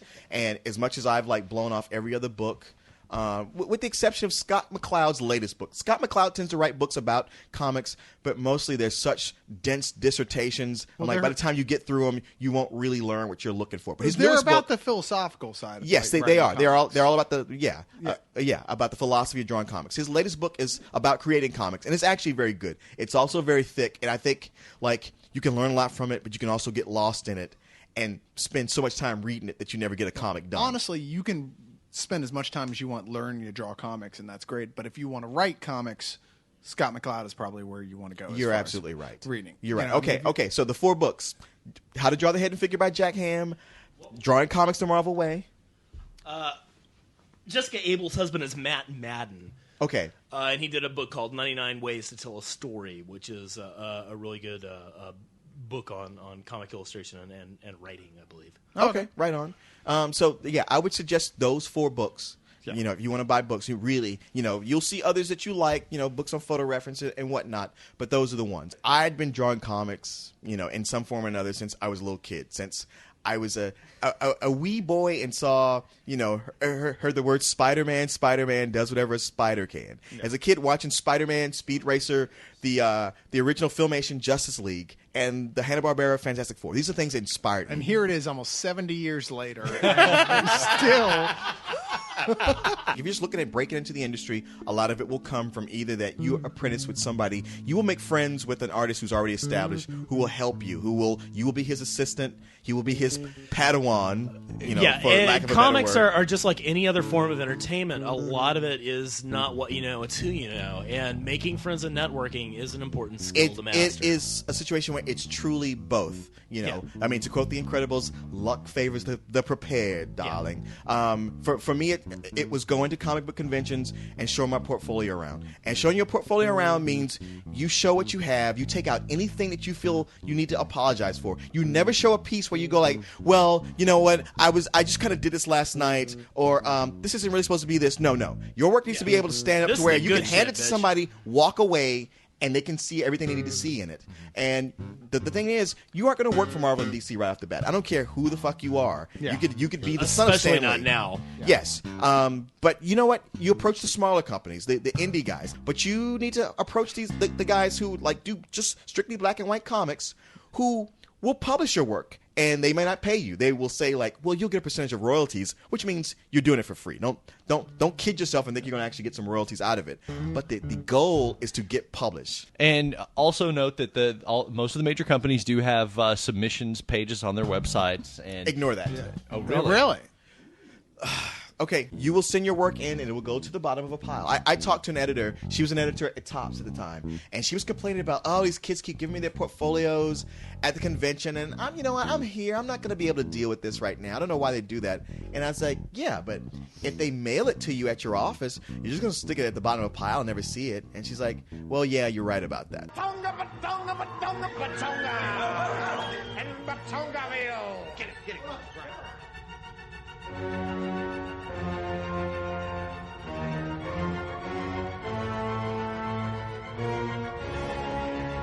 Quick fire or crossfire. Oh, what do we call it? or Lightning quick round. answer, lightning round. Where's the theme? For Oh. lightning round? Yeah, we didn't This like that is theme. Leog's Black Lightning round. Okay. Ooh, Black Lightning round. Here's some Black Lightning music. Welcome to the Black Lightning round. Welcome to the black Where we lightning fire round. your questions as fast as lightning. Fast as lightning. Keep going. Oh. As right. fast Fun as to Black echo in Lightning. here. Are you ready, children? Children, Cyrus, cue up those questions. Let's get through those. let's get it on. That she keeps It's getting time for the stupider Black and Lightning stupider. round. I'm sorry, I grew up on those monster truck We're at the commercials. point of the show where we're all pretty much drunk. Sábado. Sitana. La música, la música. You'll pay for the whole seat, but you'll only need the edge. Ocho.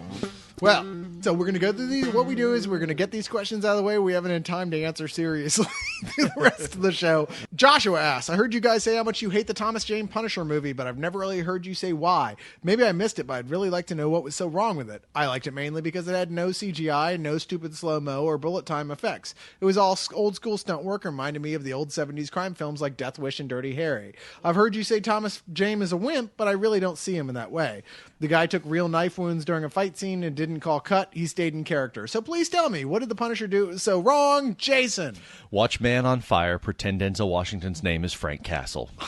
Leon. Ooh, good answer. Very, very quick. I don't know if I can answer this as quickly as that. The fact is, John Travolta is an awful villain. Go back and watch Broken Arrow. You can see what a terrible idea it is to make him a villain. He can't pull off that over-the-top shit as some kind of scary guy. You laugh at him the whole time. Thomas Jane, much like Jason Statham, is about 5'6", 5'7". The actual Punisher, I'm sorry, but the Punisher is a big, hulking, old-ass Vietnam vet that is scary. He looks like Ray Stevens, coincidentally. Yeah, I mean, whenever when the Punisher walks to a room, the temperature drops about 10 degrees. Yeah. Thomas Jane does not do that. No. And now the thing is, somebody might say, like, well, maybe they weren't trying to be the Garth Ennis Punisher, except they were. No. They actually stole elements from the Garth Ennis Punisher comics. When Thomas Jane walks into a room, the ABBA music goes up by 10 Exactly. decibels. Exactly. He's like The a Punisher does not own any hair gel.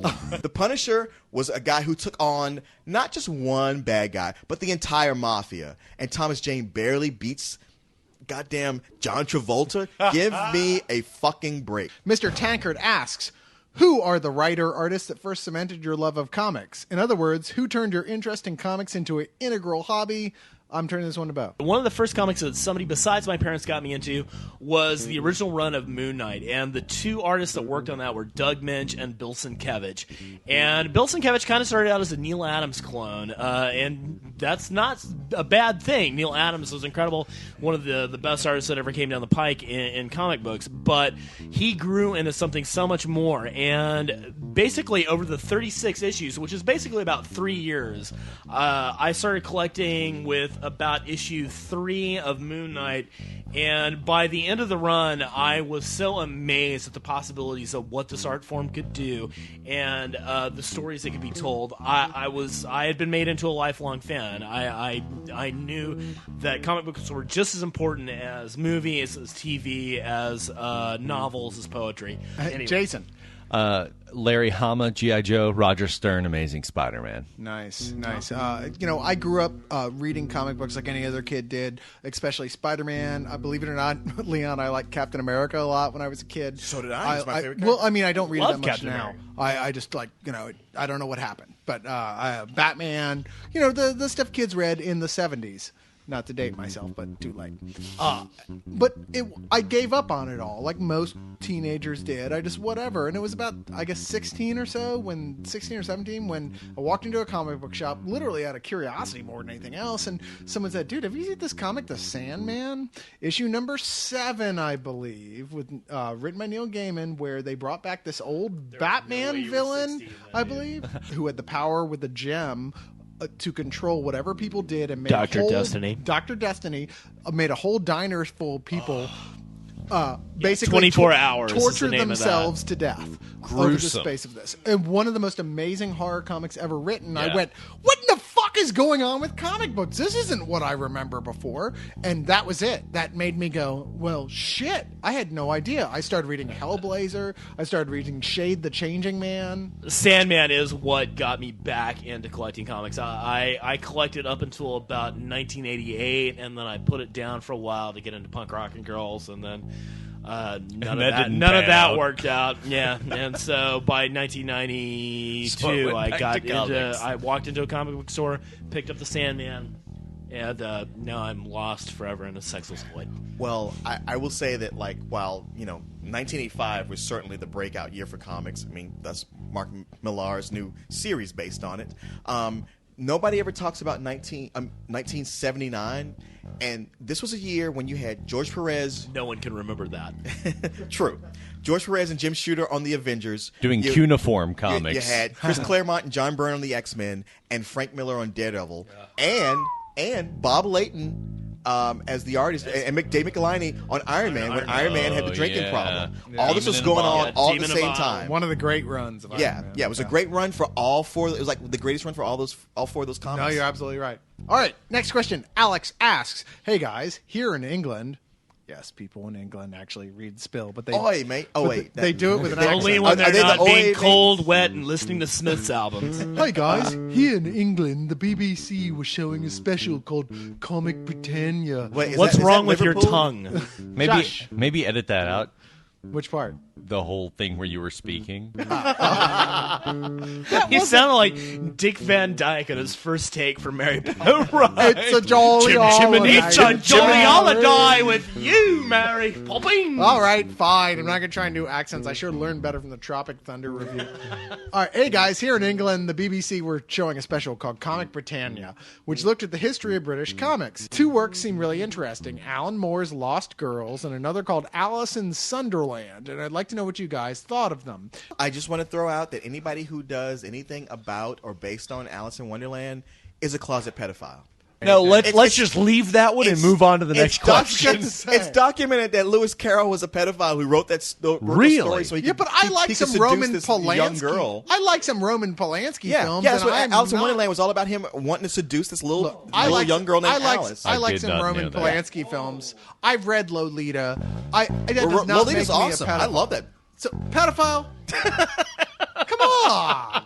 By your argument, The thing is, Alice in Wonderland is so it's so inherently pedophilic I that didn't know anybody that. who's drawn to it, who drawn to it to the point that they want to recreate it, I'm sorry. look. Okay, I'll tell you right now. Bo is a gigantic fan of Alice in Wonderland. He has the original, like the pristine Check copy under his of bed. it. No, all the hookers in the backyard are like 40.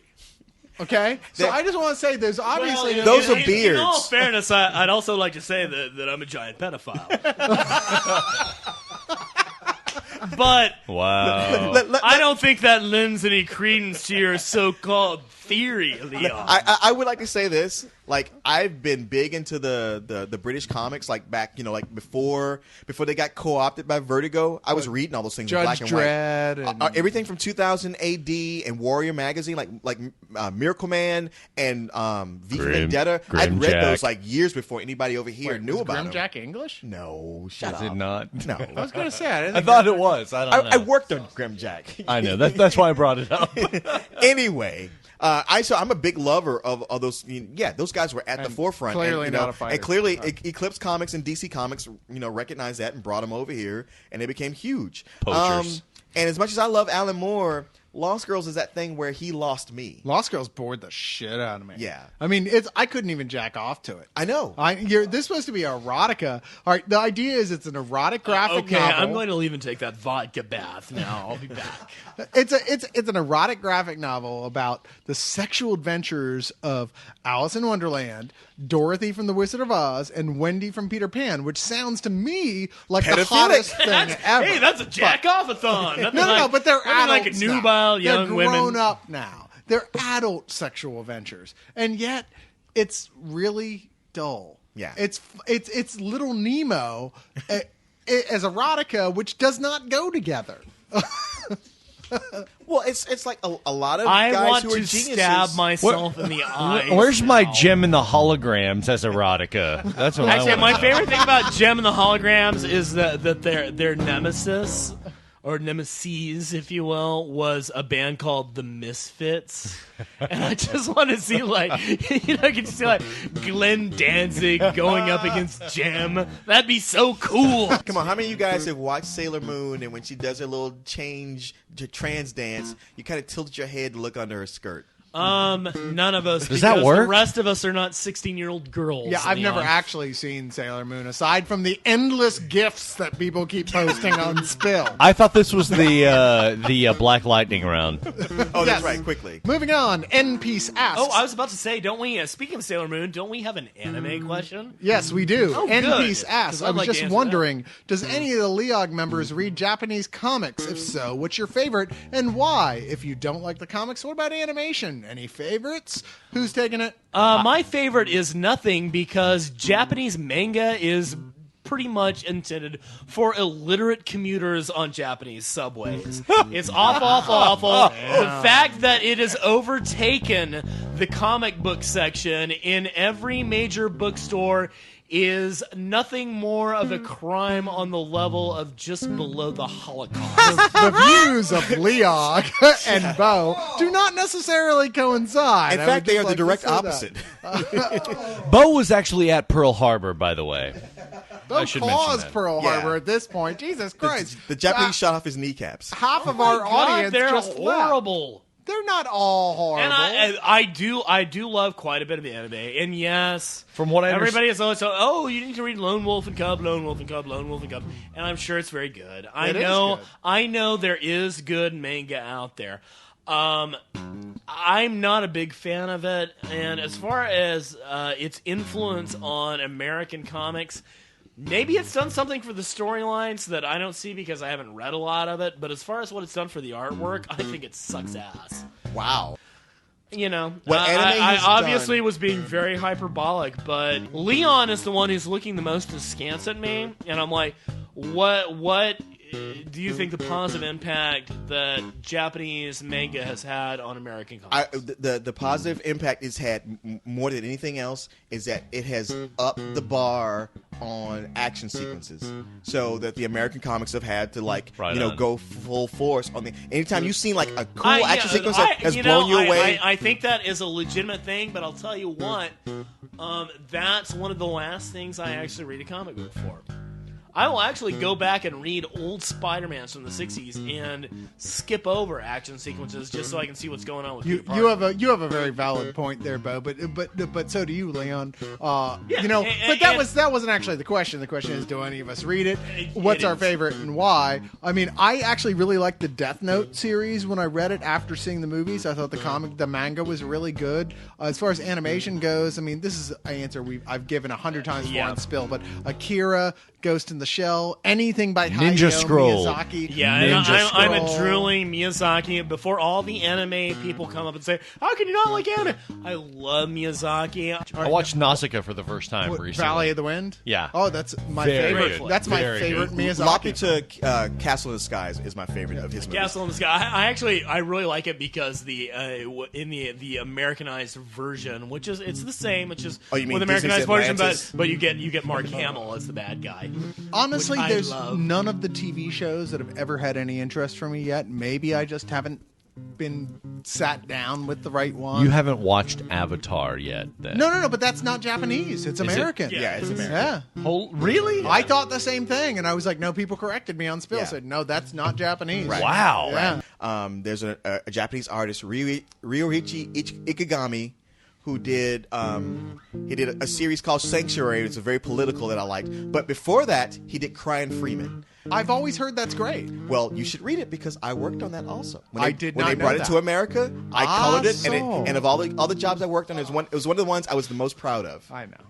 Razmir asks, this has got to be the weirdest question we've had here. Have you ever picked up a trade paperback or large graphic novel and weren't able to read it because of the smell? This is rare, but it has happened to me on a few occasions. Most recently when a friend recommended The Darkness to me. I was intrigued by the art, but the smell of the ink gave me a headache and I had to put it down. Am I the only one who, or has this happened to you or other Leog members? With The Darkness, I was turned off by the smell of the writing. Also, who do you think will be in the next Batman movie? I'm joking, just messing with you. Leon actually was going to the bathroom Yeah. and he turned back around. You should have seen for his that eyes. one. I know. His eyes got so big. They actually got bigger than his head. Yeah, it was awesome. They were expansive, to say the least. But no, this has never happened to me. I do not. I have a terrible sense of smell, though. I smoked cigarettes for too long of my life. I regret it significantly, and it ruined my sense of smell. Bo mysteriously still smokes cigarettes, and yet is incredibly sensitive to smell. hypersensitive. Yeah, I don't get it all. And you read comics, and has this ever happened to you? Yeah, a little. Sometimes, if you will, and here's another fun fact about Bo. I worked at a Borders Books for several years, and yeah, sometimes when you get the new stuff off the truck, I mean, it's not a fact of the ink still being wet per se, but it is so new that these things are printed with a variety of chemicals, and they put out a lot of different polyfluoro duocarbons or whatever. There is the a hell short answer, they- right? Yeah, the compound. I'm sorry, Bo. I mean, what? Yeah. This has happened to me. So you have smelled a graphic novel and went, eh. As far as far as something being really new and just hot off the presses, yeah. Sometimes the chemical process is involved. Yeah, you'll get something really heady and Okay. it'll be. Do you ever get lightheaded? If so, which graphic novels? Let me know. Hit me up. David Armender is asked, what superhero or villain would you like to get drunk with?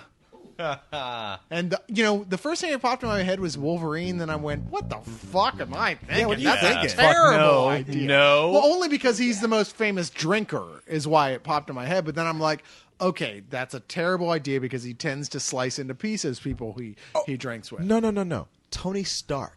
Because he's rich and he's surrounded by hot chicks. And he actually likes buying drinks for other people. Exactly. That's a good one. No, that's a good one. That is the answer. Yeah. I think.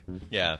Oh, Peter Parker. And Nah, Peter doesn't drink. You wouldn't think that exactly because he doesn't drink. But every now and then when and like I said, I was reading New Avengers recently, and every now and then when he finds himself in this like situation that he's not used to, he kind of he over relies on the jokes. And he kind of lets go with more information than he should. I mean, he's kind of like a drunk, already. You know what? He's kind of a cute guy. Yeah. But he's not used to drinking, so he would get really drunk, and you would be the good friend who's taking You care would of be the him. good friend. Like, And you have to, he would have to tell excuse you my friend. the coolest fucking stories So he you would have ever heard in your life. He'd call the pussy over, and it'd be up to you to just pick it exactly. off. This is turning into slash fiction. As long as we're going there, I'm going to go with She-Hulk. Right. I'm just saying. Oh well, if Yeah, we're but- just going there, then it's Kitty Pryde. She's getting really drunk, so drunk that I look like Colossus. I'm going with Jean Grey, actually. Yeah. Really? You really think you would have Wow, a chance? I didn't know you had any suicidal ideas. She would take one look at you before the first shot crossed anyone's lips and say, "No, I don't think If, so." if you can't turn that she'd woman read- into Phoenix, then I don't know anything that can. She'd read your mind without reading your mind. She wouldn't even have to. She'd just go, Yeah, I know what you're all about, dude. Yeah. I can see right through you. It's not just telepathy. Body language can speak volumes. All right, Mike to the World asks, Mike to the world. and this is the first guy ever to ask a question with Yeah. all of our names listed in the Oh, question. right on. Which, Oh, hey, he gets the prize. What do we have to give him? Well done, Mike. he says, "Dear Jason Bowe," spelled correctly. I know. Leon well and done. Cyrus. First of all, love the Leogs, but my local comic book store closed down, and the nearest is, kid you not, about 2 hours away, and I'm not going to drive that long no matter how much I love comics anyway. Then you're not really a comic book fan. My question is there any websites where you can read comic books for free? I'm not aware of any, but you can get subscriptions to anything. Yes. You can buy graphic novels of anything. You've got a post office box or something, or you've got a mailbox outside your house. You have an internet connection. I would love for you to go pick up single issues because that drives the industry. But if you can't do that, I'll bet wherever you are, there's at least a Barnes & Noble or a Borders that you can pick up a trade paperback, and those will compile, 5 to 6 issues. Or at a hell, time. order them off of Amazon. Yeah, or BarnesandNoble.com. You can get them off Yeah. Amazon. You can get them off. Don't download comics because the comic book industry, it's not something that's just totally flush with cash. And your local comic book store, these guys aren't rich, and they're scraping by. And if you're in the Austin area, you should stop by Austin Books. Austin One of the Books. greatest comic book Or stores. Dragon Or Slayer. Dragon Slayer. Yeah, Either one of them and very Austin good. Books is having a Although big Austin Labor Books Day is better. sale coming up. Thank you. That was the League of Extremely Ordinary Gentlemen's blatant plug of the week. Thank you. We're all so grateful for your understanding and lack of condemnation. Keep in mind, while no one actually pays for any promotion of their products directly to any member of Leog, well, we can dream, can't we? So keep your eyes peeled next time for this sound. And one of us might have just bought groceries from a real supermarket this week. Or who knows, maybe even paid rent. You just never know the magic that can happen at Spill. Now, back to the League of Extremely Ordinary Gentlemen, already in progress. I've gotten a very personal email from the owner of Austin Books, who has funded us back when even in the Real Deal days. Okay, well then like Austin ads. Books is clearly where you want to go for your comic books here Yes. in Austin. And not only that, they've just redesigned the store. I mean, they're one of the few places that you can go that has they host back. 24-hour They're comics really day. the only place you can go to get back issues. Yeah, I actually went there and got a bunch of old Conan and Shang-Chi comics, actually. Those Shang-Chi. Sorry, those Shang-Chi comics are my favorites in the world. I love Me those. too. Oh, God, I got a bunch of those Master from of Austin Kung Fu. Books. I just Yeah. downloaded all. I mean, I just picked up the whole. Okay. Anyway, Santos asks, while the darker, more vicious and homicidal Joker is the most widely accepted version of the character among comic book fans, which story featuring the lighter and sillier version of the Joker, the one most prominent around the 50s and 60s, is your favorite? Bo is pulling a Mr. thought we answered this Cocktail. last week. Almost all of those are really douchey. The only one that's worth a crap is the one where the Joker decides to pull the best boner in town. And shoot Barbara Gordon through the spine? From the 70s, early 70s, written by Jokerfish. Yes, Jokerfish. thank you. Jokerfish. Yes. Yeah, and I believe that is Denny O'Neil. Denny O'Neil and Yeah. Marshall Is Rogers. it Giordano? No, Or- Marshall Rogers was the Marshall artist. Rogers. That's the one right there. Yeah, no, and it is that's the archetype. That's the one that sets up the Joker for what he becomes. It really, yeah, you're absolutely right. It's like the Joker was one thing, and Yeah, Neil Adams that made was the something first else. one. But once he did the Jokerfish, that's when he That became. was the first one where like one of his henchmen doesn't laugh at one of his jokes, so he pushes him into a moving car. Yeah, Awesome. that was the first moment of the scary Joker. Death Metal Mike asked, I don't know many comics outside of Marvel and DC, and maybe a little Dark Horse, but what 5 comics outside of that much I check out? I'm going to start with this because I pre-picked mine. Grimjack from Eclipse? Was it? No, First Comics. This is how Leon and I Leon first just gets- bonded gets between glowy. that and Electric Light Orchestra. We were like, oh my god, we love both these things. Yes, I know, Greg. It's shocking, but we both only black bonded man on ELO. The only black man on the planet who thinks ELO is cool. Grimjack, which I absolutely adore. Please, people, if you have not, they reprinted these early books recently. They're brilliant. They're funny. They still haven't reprinted the ones that Leon worked on, but it's a really clever, like endless parallel universes type of comic book universe with a guy who's a professional assassin who can't die because he just reincarnates over and over again with all his memories every time you kill him. Great stuff. Miracle Man, one of the greatest comics ever written. You can't buy it except used. Hopefully someday. But don't download it, whatever you do. Hopefully someday Todd McFarlane will pull his own dick out of his own ass and stop being such a massive douchebag, and you'll be able to get it again. Invincible, which is something we've talked about recently with Jason F. Absolutely adore this book. Yes. It's a weird mix of classic old school Marvel comics. It was Ultimate Spider-Man before Ultimate Spider-Man started. Yes, it was. Leon recently gave me a hardback collected trade of that, and I read it. And it starts off as just a pastiche of all of the good stuff, all of the origin stuff from original comics, Spider-Man and Superman and all that. And then it takes a turn, and it turns into something very compelling, very dark, and very cool. Invincible? Yeah. No, I love that too. Hold on, I'm not done. I got two more. Planetary. Planetary's very good. Which is Warren Ellis. Beautiful, incredible conspiracy and superheroes mixed together. Amazing. Imagine a world where these guys actually stumble across the from Japanese movies, the Monster Island, and they go there, and all Godzilla and Mothra are really there. They really existed. We just covered it up. Don't they come across like the John Woo archetypes in one? Yeah. No, it's brilliant in the way They do Jules Verne. Yeah. They do Monster Island. They do H.P. John Lovecraft. Wood, Yeah. They do H.P. They Lovecraft. bring this stuff in, They but they do do the it old with Doc a- Savage stuff. with a It's awesome. comics sensibility, and I don't mean comic books. Basically, comic they funny. explore all of the predecessor genres going up to comic books. Yes, and exactly. they're awesome. And bring it up to modern day Yeah. in the sense that this happened a while ago. We're rediscovering it, and then Hate, Peter Bag's Hate, which ooh, by yeah. all about it. means. Yeah.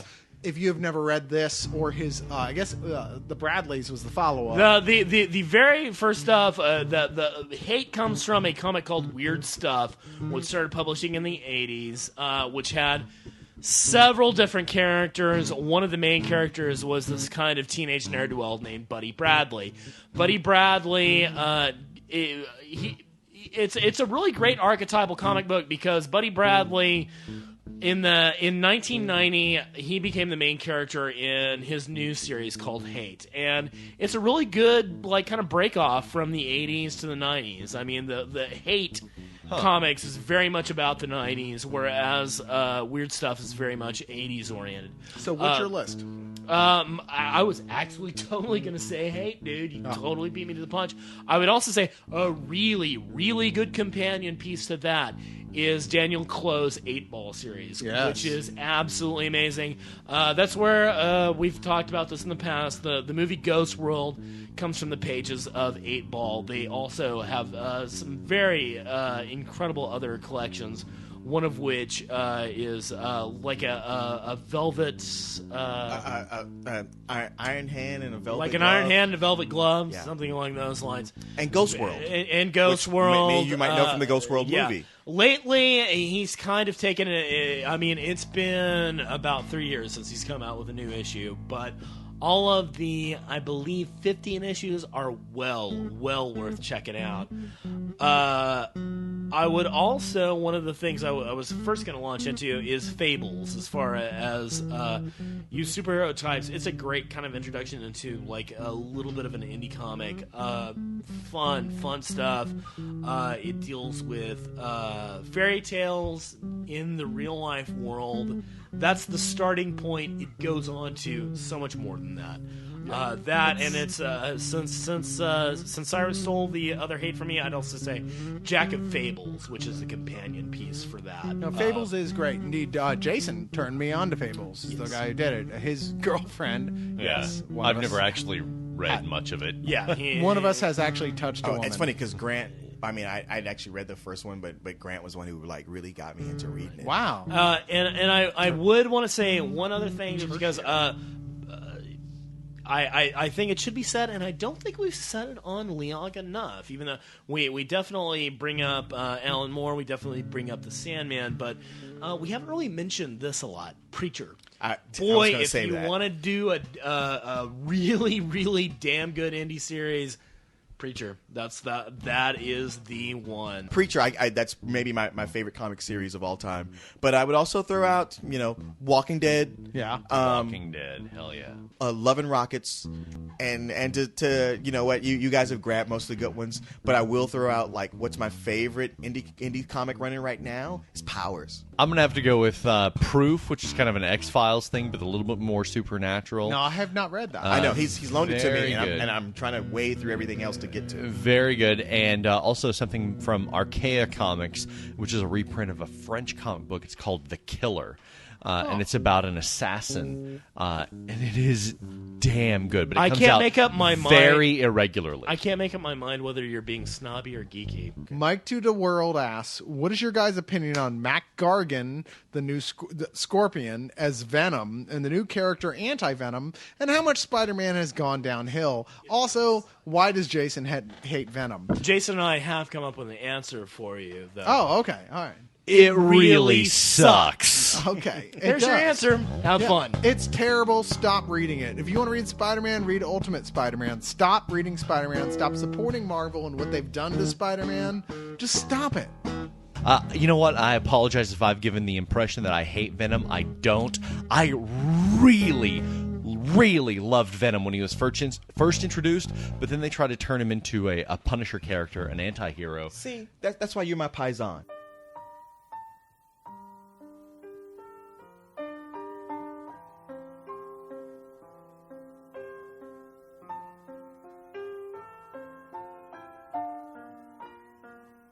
Guys, Greg, thank you so much for coming in and being our musical guest. His fingers are bleeding, by the way. I just didn't. There's a puddle of blood underneath him. He's playing the bass for 3 hours. I By know. the way, Greg is so much more awesome than anybody else involved with this project. Yes, he is. And really, and I hate to say this, but everybody listening to it too. Pretty much everyone not listening to it. Even more so. Major props to Greg, who's stuck with us through Yes. Indeed. hours of this. But we did get him drunk, so you Yes, know. we did. Yeehaw. We love fed you, him. geek people. Thanks again, all you guys. Please send in your questions and your comments. And if you have an audio question, you can send that in too. We'll play that on the show. And please don't ask us questions that we've already answered. Thank you, ladies and gentlemen. This is Leog. Good night. Sayonara.